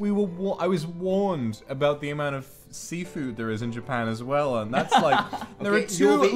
You'll be fine. Literally, there are like 2 foods in the world that I don't like. I think the rest of it I'm genuinely fine with. Like I think apart from these 2 huge subgroups of food, seafood and pickles, everything else I am as adventurous as it comes. Hold on. Huge subgroups. Seafood, sure. That's a pretty huge subgroup. There is a subgroup of food just known as pickles. Anything containing pickles. Yeah. Not as big as Pickled, seafood, but I mean lots of food contains pickles. Burgers, bibimbap, anything from Japan apparently comes with many, The ratio many is pretty pickles. wide for Japan, yes. I'm not ready for it. I'm not ready for it. I just want to go to a world where everyone is serving me chicken and steak and pork and beans, and I don't have to worry about any of that. Genuinely, any other food on the planet, I will try, apart from fish and pickles. I'm just like reassessing food groups in my head right now. Just like meat-based, seafood, plant-based, pickles. Yeah, well, I need those to be a subgroup because those are the ones that I won't eat. You know. Oh yeah. There are 2 food groups. Foods Vox will eat and foods Vox won't. And the pickle group has it's a Venn diagram. Pickles, a lot of overlap in that one. Would you try though? Yes. Okay, last off collab, we had the stream where Nina gave us a load of pickles. I tried one. I tried one, and I was like, and then as the flavor like got on my tongue and I got the aftertaste, I was like, like I was like, the texture's alright, and then the flavor just hit me, and not a fan. Not as egregious as caviar. You will never get over that, will you? I will not. I mean, caviar is very fishy. Caviar is like as fishy as it gets. So I have heard. Honestly, now that I've actually eaten like nigiri sushi and they tasted raw fish, I still think that like that tastes more fishy than caviar. Wait, how fresh was the fish? I don't know, it was pretty fresh. It'd be really. When we went, was that at the restaurant we went to yesterday? What? No. Oh. It's fresh, raw fish. What, the restaurant we went to did you see sushi on that menu? No, there was tuna tartare, which is like raw fish. So that's why. Oh, that's yeah, why Nino ordered it, I think. Yeah. Yeah. Yeah, just to let you guys know, we went to a really bougie restaurant for dinner last night, and we had a load of different stuff. These 2 shared a steak, a giant steak. Yeah. And it looked rare. And then when they bit into it, it was just like, I thought like, wow, they haven't really done a good job with that steak. And then they actually ate it, and they were like, oh, it's perfect. Yeah, we asked for medium, and when they cut it up, we just looked at how red it was on the inside. It looked pretty freaking raw. Like, I half expected Gordon Ramsay to come through the door. But when we actually sliced it up and bit into it, it was... Oh, yeah. Oh, it was so good. But we had to fight to get through that. It was so filling. At least I did. I was like... It looked big to me too. And, you know, I had something else. I had like a leg of lamb or something to myself, and I was just... calmly eating away at that, but I was kind of envious. Like, I wished I'd been able to just have that to myself. Oh, the thing is, on the menu it said 4-2, and me and she were just like, "Hey, want to get it together?" I'm like, "Yeah, sure." Oh yeah. But then, can you imagine if you got it for yourself? I think you would die. That's a lot to eat. I reckon I could finish that if I really tried.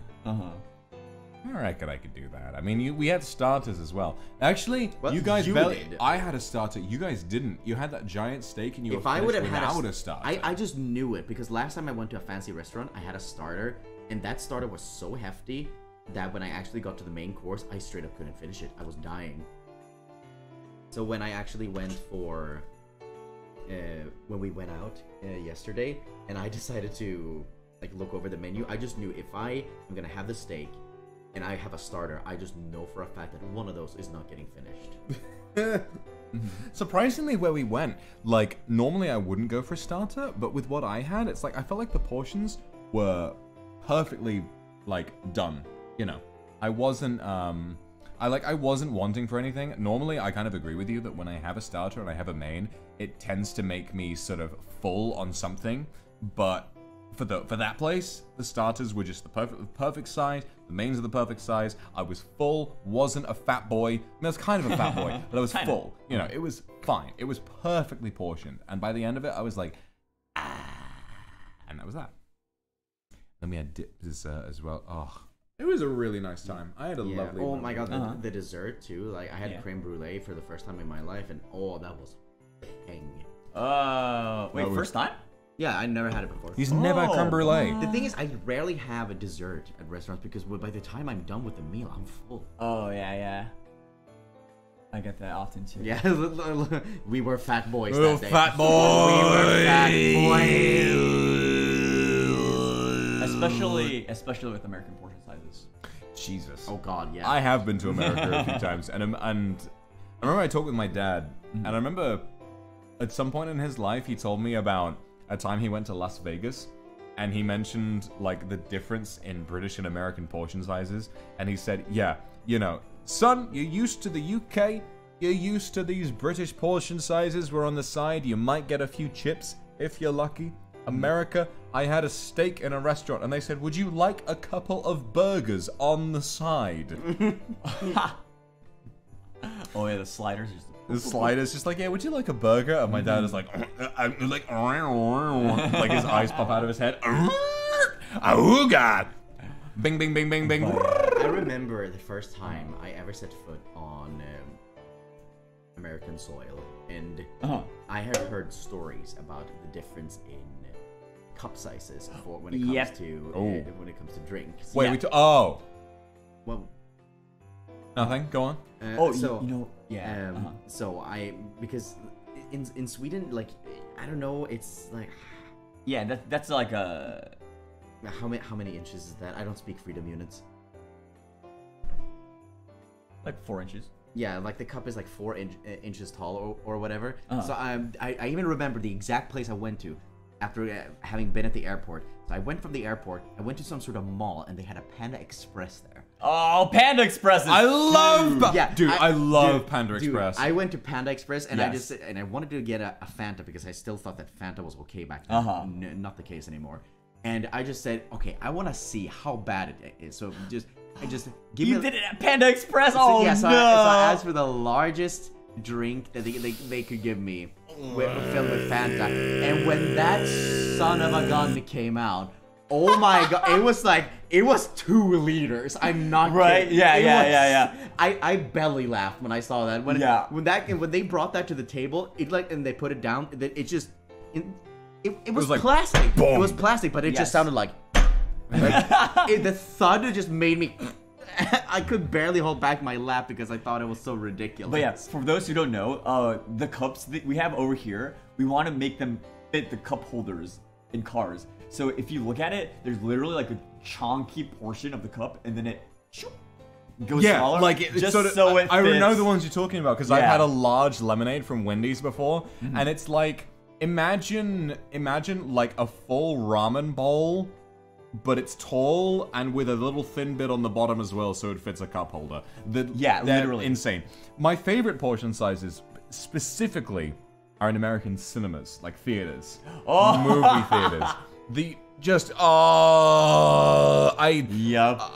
I remember I was in America Dude, the in popcorns. 2017, and it was when Pirates of the Caribbean, not Stranger Tides. What's the most recent one? Dead Man's Chest? No, that's 3. No, 2. That's 2. Wait, Dead Men Tell No Tales, the 5th one. It was pretty bad, but I smiled and had fun. I saw that in the States in a Regal cinema, and I love Regal cinemas. Didn't they go out of they went bankrupt, didn't they? No, I don't keep track. Well, I think Regal went out of business, but I really enjoyed the ads they had, where it was like, before the movie starts, it's like, if there's still time to go to the lobby and enjoy the refreshing taste of an ice-cold Coca-Cola. And I was like, that's the most American shit I've ever seen. But the actual portion sizes, not only are you essentially drinking from a fucking oil reservoir when you get a Coke, like it's genuinely, maybe 2 pints worth of Coke. The popcorn is just, like, It's a box. it's beyond a bucket. It's like, you see like that box over there? It's like that. Yeah, it's like an Yeah, it's Amazon. like a gallon bucket. It's like a gallon of popcorn. Yes. And I was sat there, and I think that might genuinely have been the first time in my many long years on this earth that I sat there. I was watching this extremely mid pirate sequel, downing just mixed sweet/salty popcorn, drinking from just a gallon of Coke, and in my head, I looked up at the ceiling, saw the lights, the projector, and I thought to myself, I'm a fat boy. I've never Yeah, finished but- popcorn in an American cinema. It's never Oh yeah, happened. you don't. You don't. Like, they don't expect you to either. But you know, yeah, one thing I messed up because of that is, you know the McDonald's we ordered? Yeah. I was like, my brain, I just forgot the fact that portion sizes are different. I ordered a medium Coke. It was a lot less than what you thought it was gonna be. It was a small Very, Coke. very, very small. A very It was small It was Coke. an American small. And that's all it was. Yeah. Yeah. That McDonald's was so disappointing. Like, I was so hungry, and like at that point, I think everything that we had in mind had closed. So when we actually got it, it was ice cold. At least my burgers were ice cold. But it was at that point where I yeah. just like, I don't care. It's McDonald's. I'm hungry. I'm just gonna power through it. I froze. Oh. Well, it looks like Shu Yamino is unfortunately shutting down for the evening. He has joined me. His locomotion is not feeling good, but you've still got me, everybody. You still got me. I'm still moving. Shu Yamino, like, unfortunately, swap? he's been fighting too many bears. You know, we could swap. How is my battery doing? How's my battery doing? It's fine. Shu, why don't you take my cable? Now all of us are frozen. Okay. Let's see. All right, everybody. Shu Yamino is gonna recharge for a moment, but don't worry about it. He's been fighting I'm too many. charging my- He's been fighting some bears, and he needs to just resurrect himself for a moment. But he's gonna feel better in a moment. Yeah, I'm charging my sorcery right now. Speaking of sorcery, I'm like, Shu has been pulling some magic every single time that we go through the tube here. Because he will wave his hand, and I don't know how he does it, but magically all the doors on the train. Okay, Ike. Okay. And they- What he's talking about? So I wasn't there. I was dealing with some the business first time of it my own. happened, both of us did it at the same time, actually. I love doing it. So these two were getting the train, and Shu was already on the tube. Oh, you're talking And- about the... Yeah, these two were already on it. Well, Shu was already on it, Yes. and then Ike was a little behind him because obviously the crowds are so big. Ike was running up to go and get in. The doors shut, and Shu was trapped in the train, and Ike was trapped outside of the train. And it was like Ike banging on the fucking, Why are you banging on the windows. No, Shu, come back! And Shu was like, I don't know, man. And then off he went. Why are I was like, why are you like, describing it like you were stops, there? 2 stops. Why are you describing it like you were there? You were not there. The way Shu described it, it just made sense to me. Okay, so what- Why am I telling the story? I wasn't Yeah, even why there. are you? Why am I telling yeah, the why story? are you telling the story? I don't know. I'm an attention seeker. Okay, so as a person who was actually victimized here, so what? Victimized. Victimized by the British tube. Yeah, exactly. So what happened? We were gonna get on the tube, and for whatever reason, people were just taking their sweet time. There was this one person with a stroller that just, for whatever reason, thought they had all the time in the world, and Shu manages to get it on, and so I actually step forward, and I think that I still have, you know, I haven't heard any voice saying doors closing or anything like that. But I don't know, and these doors, they close fast. So all of a sudden, the doors just come in right as I'm in the opening, and my hand just gets stuck in the doors of the tube, and my foot gets stuck in the because there's 2 doors, like one for like one from the left, one from the right. No, there's one for that just separates the crowd from from the tracks, and one for the actual like train cars themselves. So part of me just thought that I can stay here and just think to myself, like, surely some sort of emergency mechanism will kick in and open the door so I can step on and be with my boy. But part of me is just like, what if there isn't? And I just get dragged along with my hand stuck in the thing. And hold on, guys, I'm gonna disappear for a second. So I just decided, nope, not taking that chance, and just yoinked my hand out and like stepped back, and me and Shu just locked eyes right in between these doors with these windows. And He's back. I'm back. And Shu just looks at me and just like in a confused state, just like holds up 2 fingers and mouths 2 stops. and it took me, because I didn't realize what he was doing at first. I thought he was taking the piss and was just like, peace, and was gonna leave me. And I was like, that's so funny. Listen, look at Shu right now. Look at those fingers. Look at those gloves. Yeah, I was like, right, he's got those 2 gloves. He's holding those 2 fingers up. Also, I need to remind you guys that holding up, so these 2 fingers, right, like, look how I'm holding this up. That peace sign to everybody, right? This, in the UK, is the equivalent of a middle finger. Yeah, I know. Yeah. You didn't know? So, it's something interesting about that, actually. So if you hold up the front of your hand, like the palm of your hand, and then make the 2 fingers, that's peace. In the UK, if you flip them around as though you were flipping the bird, but with 2 fingers, the middle finger and the forefinger, that is essentially the same as a middle finger in the UK. And something interesting about that, the game Left 4 Dead 2 has that hand gesture supposed to be, in America, it's supposed to just be a 2. A cooler right? 2, yeah. But in the UK, that is offensive. And so there is a different cover for the game Left 4 Dead 2 in this country where they flip it around. And it's like a peace sign. Oh, wow. It's one of the few examples where we Brits have had the balls to actually censor something. The rest of the time, we're just like, okay, I guess you can do that.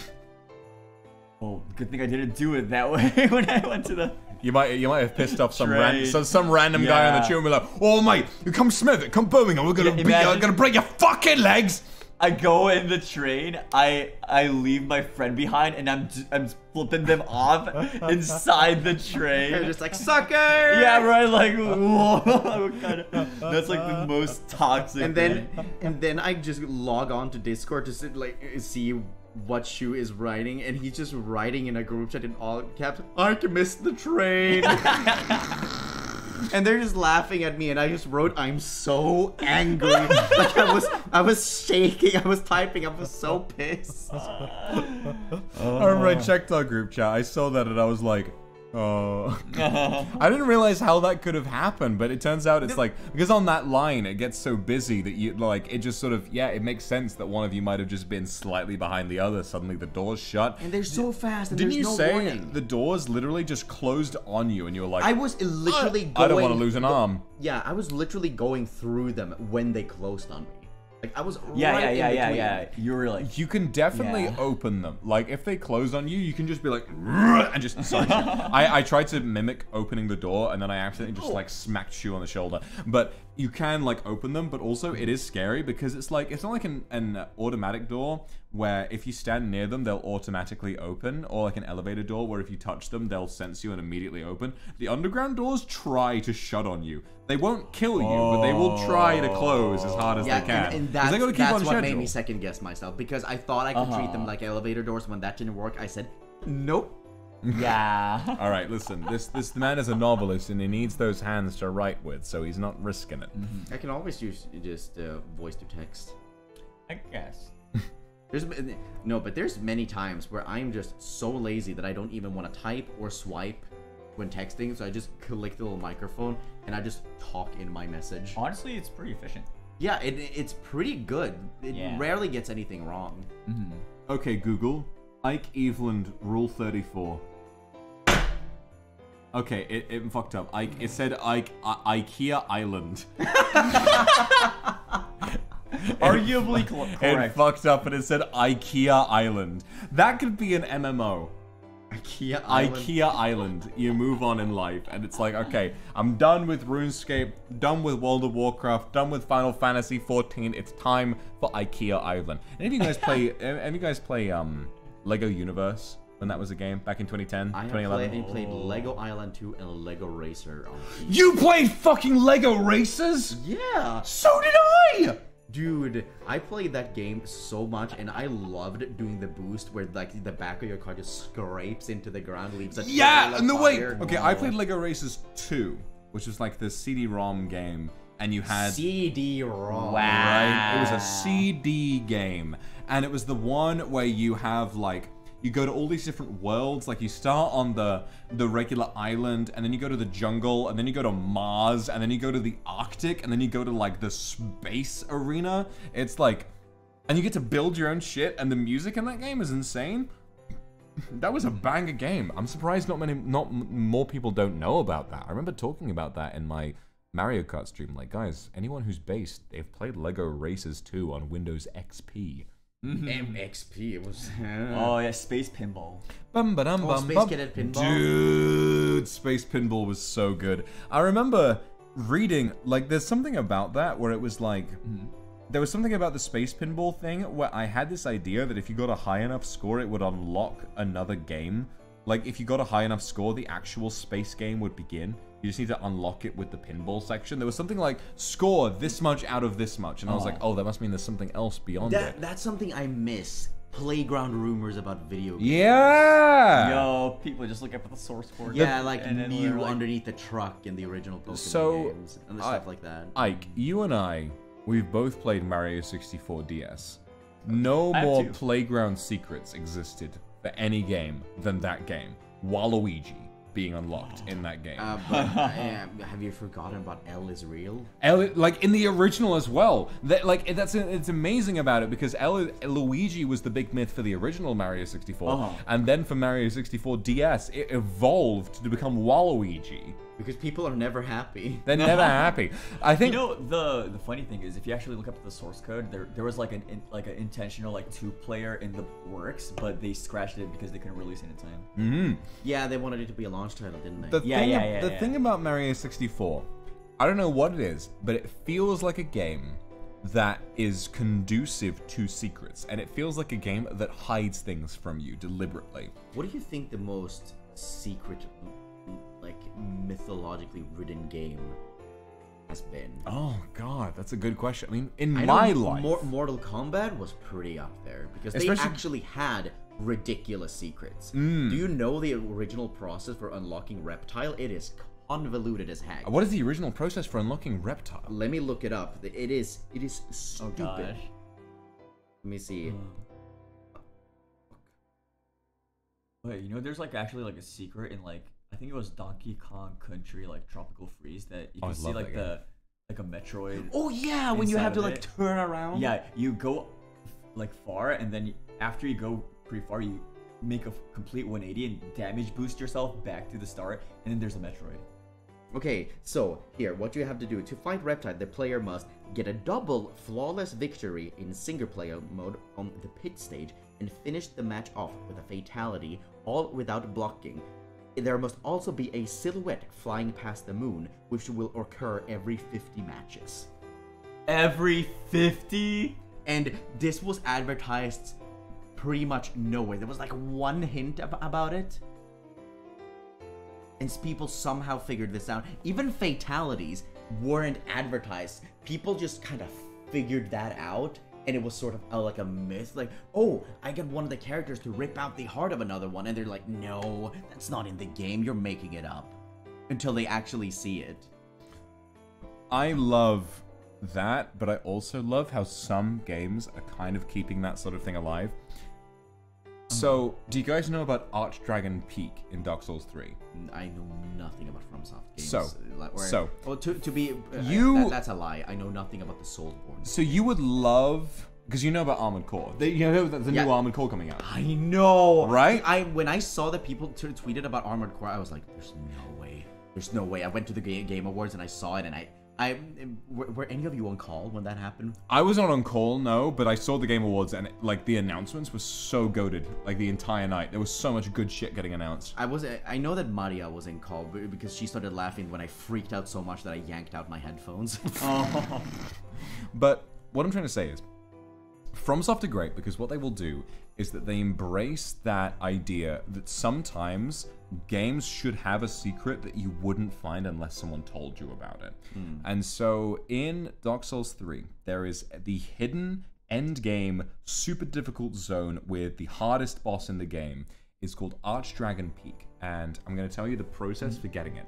So when you get to an endgame zone, there's an optional path off in another section of the game. And at the end of it, there's this dragon that you kill. He's kind of hard, not really that hard. He's like sort of a mid-tier boss. Like, he's difficult, but not that difficult. Once you kill him, go to the back of his arena, open an illusion wall, and then behind another illusion wall, there is an item you can find that's a gesture for your character where they do a special, like, sit-down emote. And then you think, that's a weird reward. If you go to an area in the game that you were in maybe 10 hours ago, this dungeon that you might have gone all the way through without finding, there is nothing. You go to this area in this dungeon where suddenly out the corner of the dungeon there's a little pathway that leads you to a carpet with a little dragon statue next to it. If you go onto that carpet and use that specific emote and you sit there for maybe 45 seconds, it will transport you to that area. And the game gives you no indication. The only indication is this little dragon statue that kind of, sort of, a little bit maybe it looks like it's doing that emote, but that's it. It's a full secret that you wouldn't know existed unless you had looked it up or someone told you about it. I love stuff like that, but the sad part is that that doesn't stay secret anymore because data mining is so easy. The internet, right? Data mining is so easy. Oh yeah, and then some people might just like spoil it and stuff too on the internet. They're like, dude, did you get to Archdragon Peak? And it's like, where the fuck is that? It's like, oh, we'll do this long convoluted set of things and maybe you'll get it. You know, instead of hearing about it from some random kid on the playground, it's like, that's why it was so insane when people found the hidden door in the church in Nier Automata.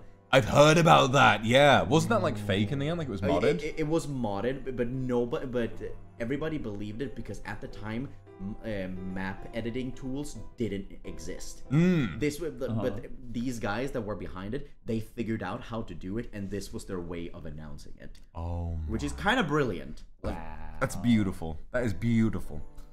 I remember one of my favorite things, and for me, the game most conducive to secrets like that you were talking about, for me it would be Mario 64, because it was a game that there are a few things in that game that sort of make it feel like it's always hiding something from you, like in Lethal Lava Land, the volcano, right? Right. The fact that there is nothing to indicate that there's something down there, because it's a volcano that spews fire. It's like, why would I touch that? But if you jump into the volcano, it's like another section of the level. Like, it's as big as the rest of the level, and it's just hidden down there. Or like the tiny little door on Tiny Huge Island that you can only get into if you go on the huge island and then there's a little hole in the wall. Or if you go onto the top of Tiny Huge Island, ground powered in Tiny Island, and change it to huge, and then you can go into the hole that you broke by ground pounding it. There are so many little things that make you think, what else is this game hiding from me? And I think that's why the Luigi rumors, and then in DS, the Waluigi rumors actually kind of took root, because there is so much hidden shit that you can find there that most kids playing those games without really knowing what they're doing would never find on their own, you know. Oh, speaking of convoluted secrets where you gotta do dumb things like that you would never figure out. You know, these days with I'm gonna go to the Pokemon franchise, and I know that you're like massive on Pokemon. I have a copy of Pokemon Shadows of Almera on DS in this house, but other than that, Is that Ranger? No. Pokemon Ranger, yeah. Based. But these days there's like a lot of it is just kind of DLC or mystery gifts. They just kind of give this stuff away. In Gen 3, we had to work for our legendaries, and you know where I'm going with this. The Reggies. I love the Reggies. Regigigas is my favorite Pokemon. Yeah, I had a level X Regigigas Pokemon card back in the day. But this was before that. Literally, like, finding this place was hard as heck because it was in the middle of a entire part of the map that was just a puzzle with a stream that just goes to the left, and you needed to jump on very specific islands in order to find a place where you could go into a cave, dive down, and you emerge into a chamber that have these walls with inscriptions on them. You know what these inscriptions are? Braille. Braille. You're expected to read Braille. And what they want you to do is to find a Whalmer, evolve it into a Whalelord, find a Relicanth, catch it, and place it in the 2nd and 4th slot in your party, and then use a specific move in front of a wall. Then it'll open, or like something will happen. So then it'll open 3. There's 3 mountains in the whole overworld that'll then open their gates. And then you have to solve like the Braille riddle in there, which involves maybe going to the center of the room and using fly, something you would never do in a cave. Right. And one of them is just open the Braille window and stare at it for 1 minute. After 1 minute, it'll just close and the door will open. Or just like walk 2 steps right, 2 steps down, and then use Rock Smash, even though there's no rock there. Adding time to something, like an unusual amount of time, Yeah. it is such a good way of hiding it. One of my favorite examples of this is in, again, FromSoft, Bloodborne, right? So there's a really well hidden secret in this for unlocking. So in Bloodborne, what you can do is you can unlock these runes, and if you go to this in the hub area, there's a little altar, and you can equip these runes that will give you certain buffs. And there's the moon rune, which means that you get more currency basically from every enemy you kill. The highest level moon rune, this is how you get it.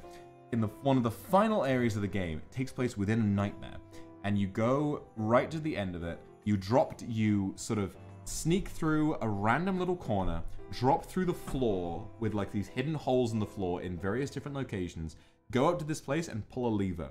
Something falls from the sky and lands in a deep hole. And if you go back to an earlier area in the game, you can find a hole leading down into what looks like nothing. There's an elevator that's appeared. And if you pop inside, there's a little cage, and it lowers you down very slowly into what looks like an area that's so dark, you might as well be out of bounds. It looks like you're reaching into an area that hasn't been added to the game yet. And so it slowly goes down and down and down into an area with nothing in it. You can see yourself in full brightness, but the world is just pure blackness. And you walk and you walk and you walk, looking around, what is this? What is this? What is this? And suddenly you find this creature that you let go when you pulled the lever. And it's just a big blob of skulls, giant eyeballs, a weird big claw. It's like just the most horrifying creature you've ever seen, and it emerges from the darkness so slowly. You see these giant eyes in the darkness just slowly appear as you're walking towards it. It's fucking horrifying. And normally it doesn't do anything. It just looks at you. But there's another secret zone in the game that you can only get to if you find a random key in a corner in one level you played ages ago. And if you've been to that area, beaten the boss of that area, and found this gesture called Make Contact, where your character does this, holds one arm up and one arm to the right, if you stand there in front of this brain creature and you do that gesture for like 2 minutes, you get the rune. And people figured this out. And people figured it out. I don't know how they figured it out. The rune is called Make Contact, and you stand there doing this for 2 minutes, and then suddenly your character goes, and then you unlock it. It's wild, like the fact that they hid that, and that's what I love about it, is that they'll make such fantastic content, but they will hide it because they're not insecure about, oh, everyone has to see what's great about it. They'll be like, yeah, we made this beautiful area that took us 7 months to create to its perfection. We're just gonna kind of hide it behind an impossible to find barrier because we know people are gonna find it eventually. You know, maybe 10% of people who played this game will see it. Whatever. That reminds me of an indie game that I played a long time ago called Braid. It's like a puzzle platformer. And I know about that one, yeah. Yeah, and there's a couple of secrets hidden in the game, a couple of stars that you can collect, and they are so well hidden, so convoluted, and nothing in the game tells you about them. But there's one in like one of the earliest stages where at the very beginning of the stage, like obviously you usually start like in a corner. There's the ground you stand on, and then there's usually a giant wall behind you, because obviously you can't go to the left if it's a platform where you're going to the right. But at the very top, there's a little gap, so that it looks like you could walk out of bounds. Oh. But there's no conceivable way that you can get there. There's nothing but blankness, nothing, you can't jump that high, nothing. But there are moving platforms in the game that look like clouds. And when you get to the very end of the stage, there's a cloud just sitting there, not moving. There's like, it's kind of weird. Wonder why that's there. As it turns out, it's not still. It is moving very slowly. Oh. And if you wait like for a couple of minutes, it'll move to a point where you can actually get on top of it. And if you wait for 2 hours in that stage, it will go all the way across the stage, and you can jump onto that little ledge. Imagine if you missed the jump. I love that. Wait, number one, you can miss the jump, and if you wait, you can rewind, right? No, because this one is. I don't think this one is affected by this. But if it touches the wall and you are too late, it vanishes and you will fall to the ground. That's like what happened with, you know, the Stanley Parable, the button game. Oh yeah! Didn't Alira do that? Yeah, she did. But she messed up the first time when the second button came out. No. Oh no. I love the Stanley Parable. Yeah. It's like there's that new game that came out, High on Life, which like seems to be sort of breaking the fourth wall. And what I love about Stanley Parable is that what this High on Life game does is that they will sort of say, when there's a section of gameplay that's bad, they'll be like, oh my god, bad game design, Lamau, and they'll kind of make a self-aware joke about it. But Stanley Parable does that as well. They'll be like, oh, isn't this disastrous? You don't want to do this again. But then what the narrator will do is be like, I'm sorry, Stanley. And then he'll suddenly change the game so that you don't have to do it. He's like, I didn't realize this was getting so repetitive. And then he'll put you in a different section. Whereas High on Life is like, Lamau, bad game design. Play it anyway, pussy. Being self-aware about something doesn't mean that you're immune to that being a flaw with the game, right? Yeah, if anything, it's just like, sure, you know that something is bad, but you're just telling me that you don't have the know-how or the energy to fix it. Yeah. It says a lot more about you. At this point, I am just desperate for you to play a From Software game. Because you would just love it. You would adore it if you got From Software, so I just haven't played your From Software. Listen, you played Armored Core, but what I'm talking about is you would love Demon Souls, Dark Souls 1 through 3, Bloodborne, Sekiro, and Elden Ring. You would love all of them. The thing is, I know that as like other people have different opinions of what a good starting point is. I kind of want to get started with Dark Souls, regardless of what anybody might recommend. The only problem is that I know that people have very strong opinions on how you're supposed to play Dark Souls. What I'm going to say, if you want to play Dark Souls on stream, please do it, because like I have never had more fun. I mean this. I've never had more fun than when I played Bloodborne on stream. Bloodborne, like, when do you start feeling tired when you're streaming? How many hours does it take to feel tired? That depends on, because I read text-heavy games and I read out everything. And thankfully, I know that people don't talk a lot in Dark Souls. They don't, which is true. I played my first Bloodborne stream. I played for 12 hours, which is the maximum length for a YouTube stream. I would have kept playing if it wasn't for the limit. I was having such a blast. And my second Bloodborne stream, I only ended it because I beat the game. Like, and that was after 8.5 hours. And I wasn't even playing the game normally. I was going through a stupidly convoluted route with lots of optional content. And, like, I was having so much fun, I didn't even register the amount of time. There are games that make you feel like that, and what I would say is that with Dark Souls, commit to the fact that chat is going to get mad at you, but all you can do is enjoy the game on your own. If you wanted to, turn chat off. Don't look at it and just play the game on your own. Maybe glance at chat. Right on glance screen. at chat every once in a while. You know, glance at them and chat with chat. When you're in a quiet area, you go to a bonfire, you go to the blacksmith, and you're like, hey guys, how's it going? But when you're out in the world, don't let them spoil it for you. Don't let them show you what to do. Just play through the game, because maybe I should just write on screen, just like, please, I'm first time playing. Let me suck in peace. Exactly. Demon Souls is the game that started it all, but Dark Souls 1 is the game that brought it into the limelight, and it is beautiful. It's a fantastic game. It'll take you ages to beat it, But if you give it a lot of time, patience, and you let yourself suck and die and piss and shit on your own with no regrets, you will love it. I really want you to give that a try. Neat. I'll give that a try eventually. I just hope that chat is on its best behavior. Yeah. Chat is difficult. Okay. Everybody, we are getting close to, it's getting a little late for us, and so I think that now we should probably start wrapping up. We're almost at 2 hours into the stream, so why don't we wrap up? I would say, let's wrap up with one final question, and then once the stream has reached 2 hours, we'll log off. We've got, we actually, Shu and Ike and I, we've booked a karaoke booth tonight, and so we're gonna go out, we're gonna have some drinks, and we're gonna sing together, and I'm excited for it. So we have to make sure we get there on time. So I'm gonna check, we're gonna answer one more question, and then we're gonna head off. But again, thank you guys very much for coming out for the stream. I had a really, really wonderful time. Oh. Fucking Joe Swanson. That's still open on my phone from last time. Oh shit. Ooh, bless you. Thank you. PP avoiding. Avoiding PD. Oh, okay. Look at that shoe. What? There's a meme of just me sitting and there's a bear just screaming. You're at just me, not sitting. caring. Shoe with I'm this just big vibing. shoe with Wait, this what big is- smile. What is that? Oh.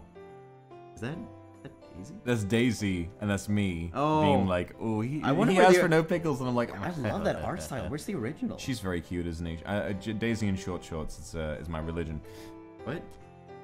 Wow. Let's try and find.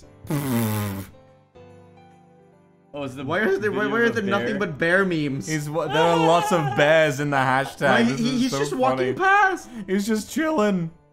Freddy Fazbear. I can hear like the cartoon walking sound effect, like the. Oh. Yeah. Any questions? Any What's the questions last here? Any questions? Ooh.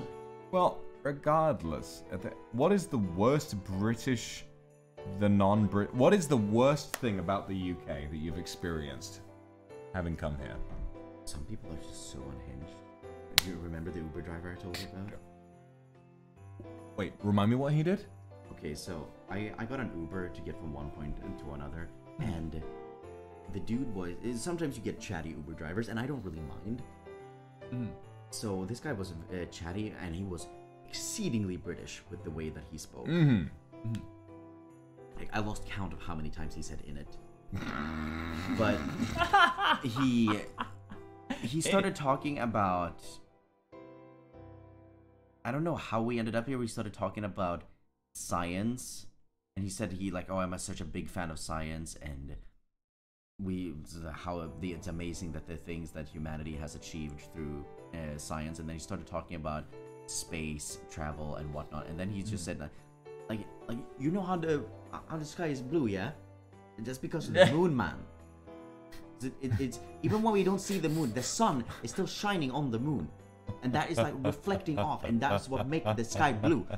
And then he just kept going with that, and he just started talking about how all of humanity's achievements, somebody we didn't figure that out through testing, trial and error, and science. The big man upstairs put those ideas into our heads, and then we and then he's like, I'm a big fan of science, and then he says there's 3 places we go to. There's the spirit world. He starts with, and I'm like, fucking typical of a and he went on, and I just went, yeah, that's crazy, dude. And I was just like, how long is this car ride? It felt like eons. It was eons. I was like, I want to get out of this car. Stat. I want to get out so bad. There's the thing about Uber drivers or like cab drivers, they will either be like dead silent the whole time, and you'll get in and they'll be like, and you get out and they're like, or they will be like, hello, so this is my dissertation on the state of the world, and I would expect you to listen to the entire thing before you get out. There's no in between. But I don't mind if they're chatty, but I just don't want them to be weird. Off their rocker. Yeah. Listen, mate, it's the sun shining off the moon, right? And you enter the spirit realm. Sounds like my mum. Okay. My mum's very funny. She's very spiritual. Anyway, we're 2 hours in now. There's one more thing I want to do before we end. Oh yeah. Shu, Yes. can we swap bodies? New. Hold on. ETIQUETTE, dude. Oh my god. Hey everybody, this is Shu Yamino. Hey. I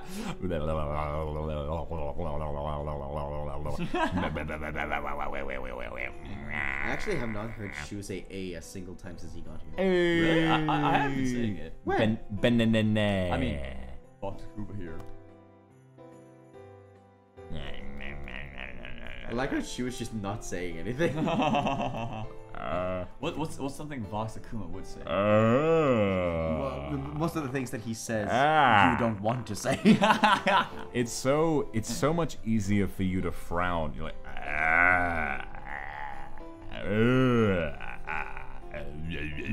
Do you ever frown? I almost always see you smiling. Look at that snarky smile. The way, like oh my god, the range of motion you got. Ow, ow, ow,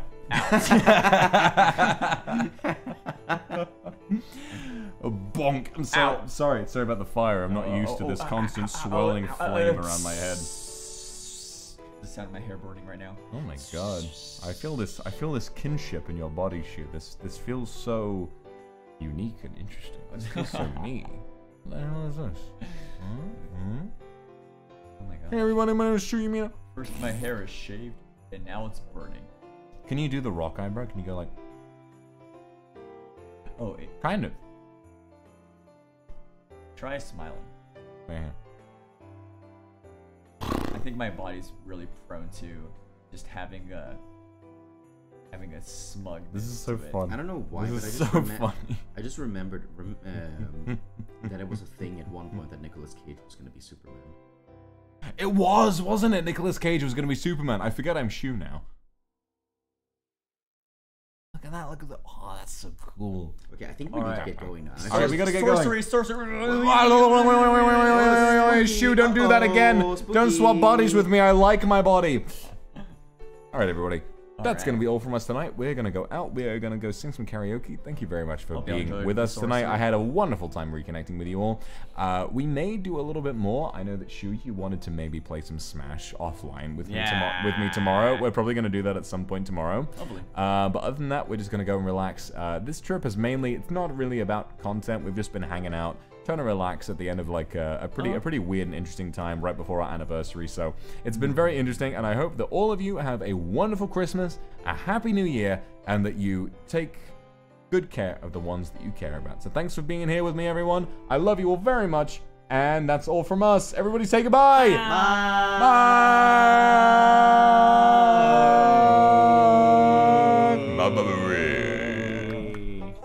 Wait, I gotta mute. Hold on. I gotta mute the mic.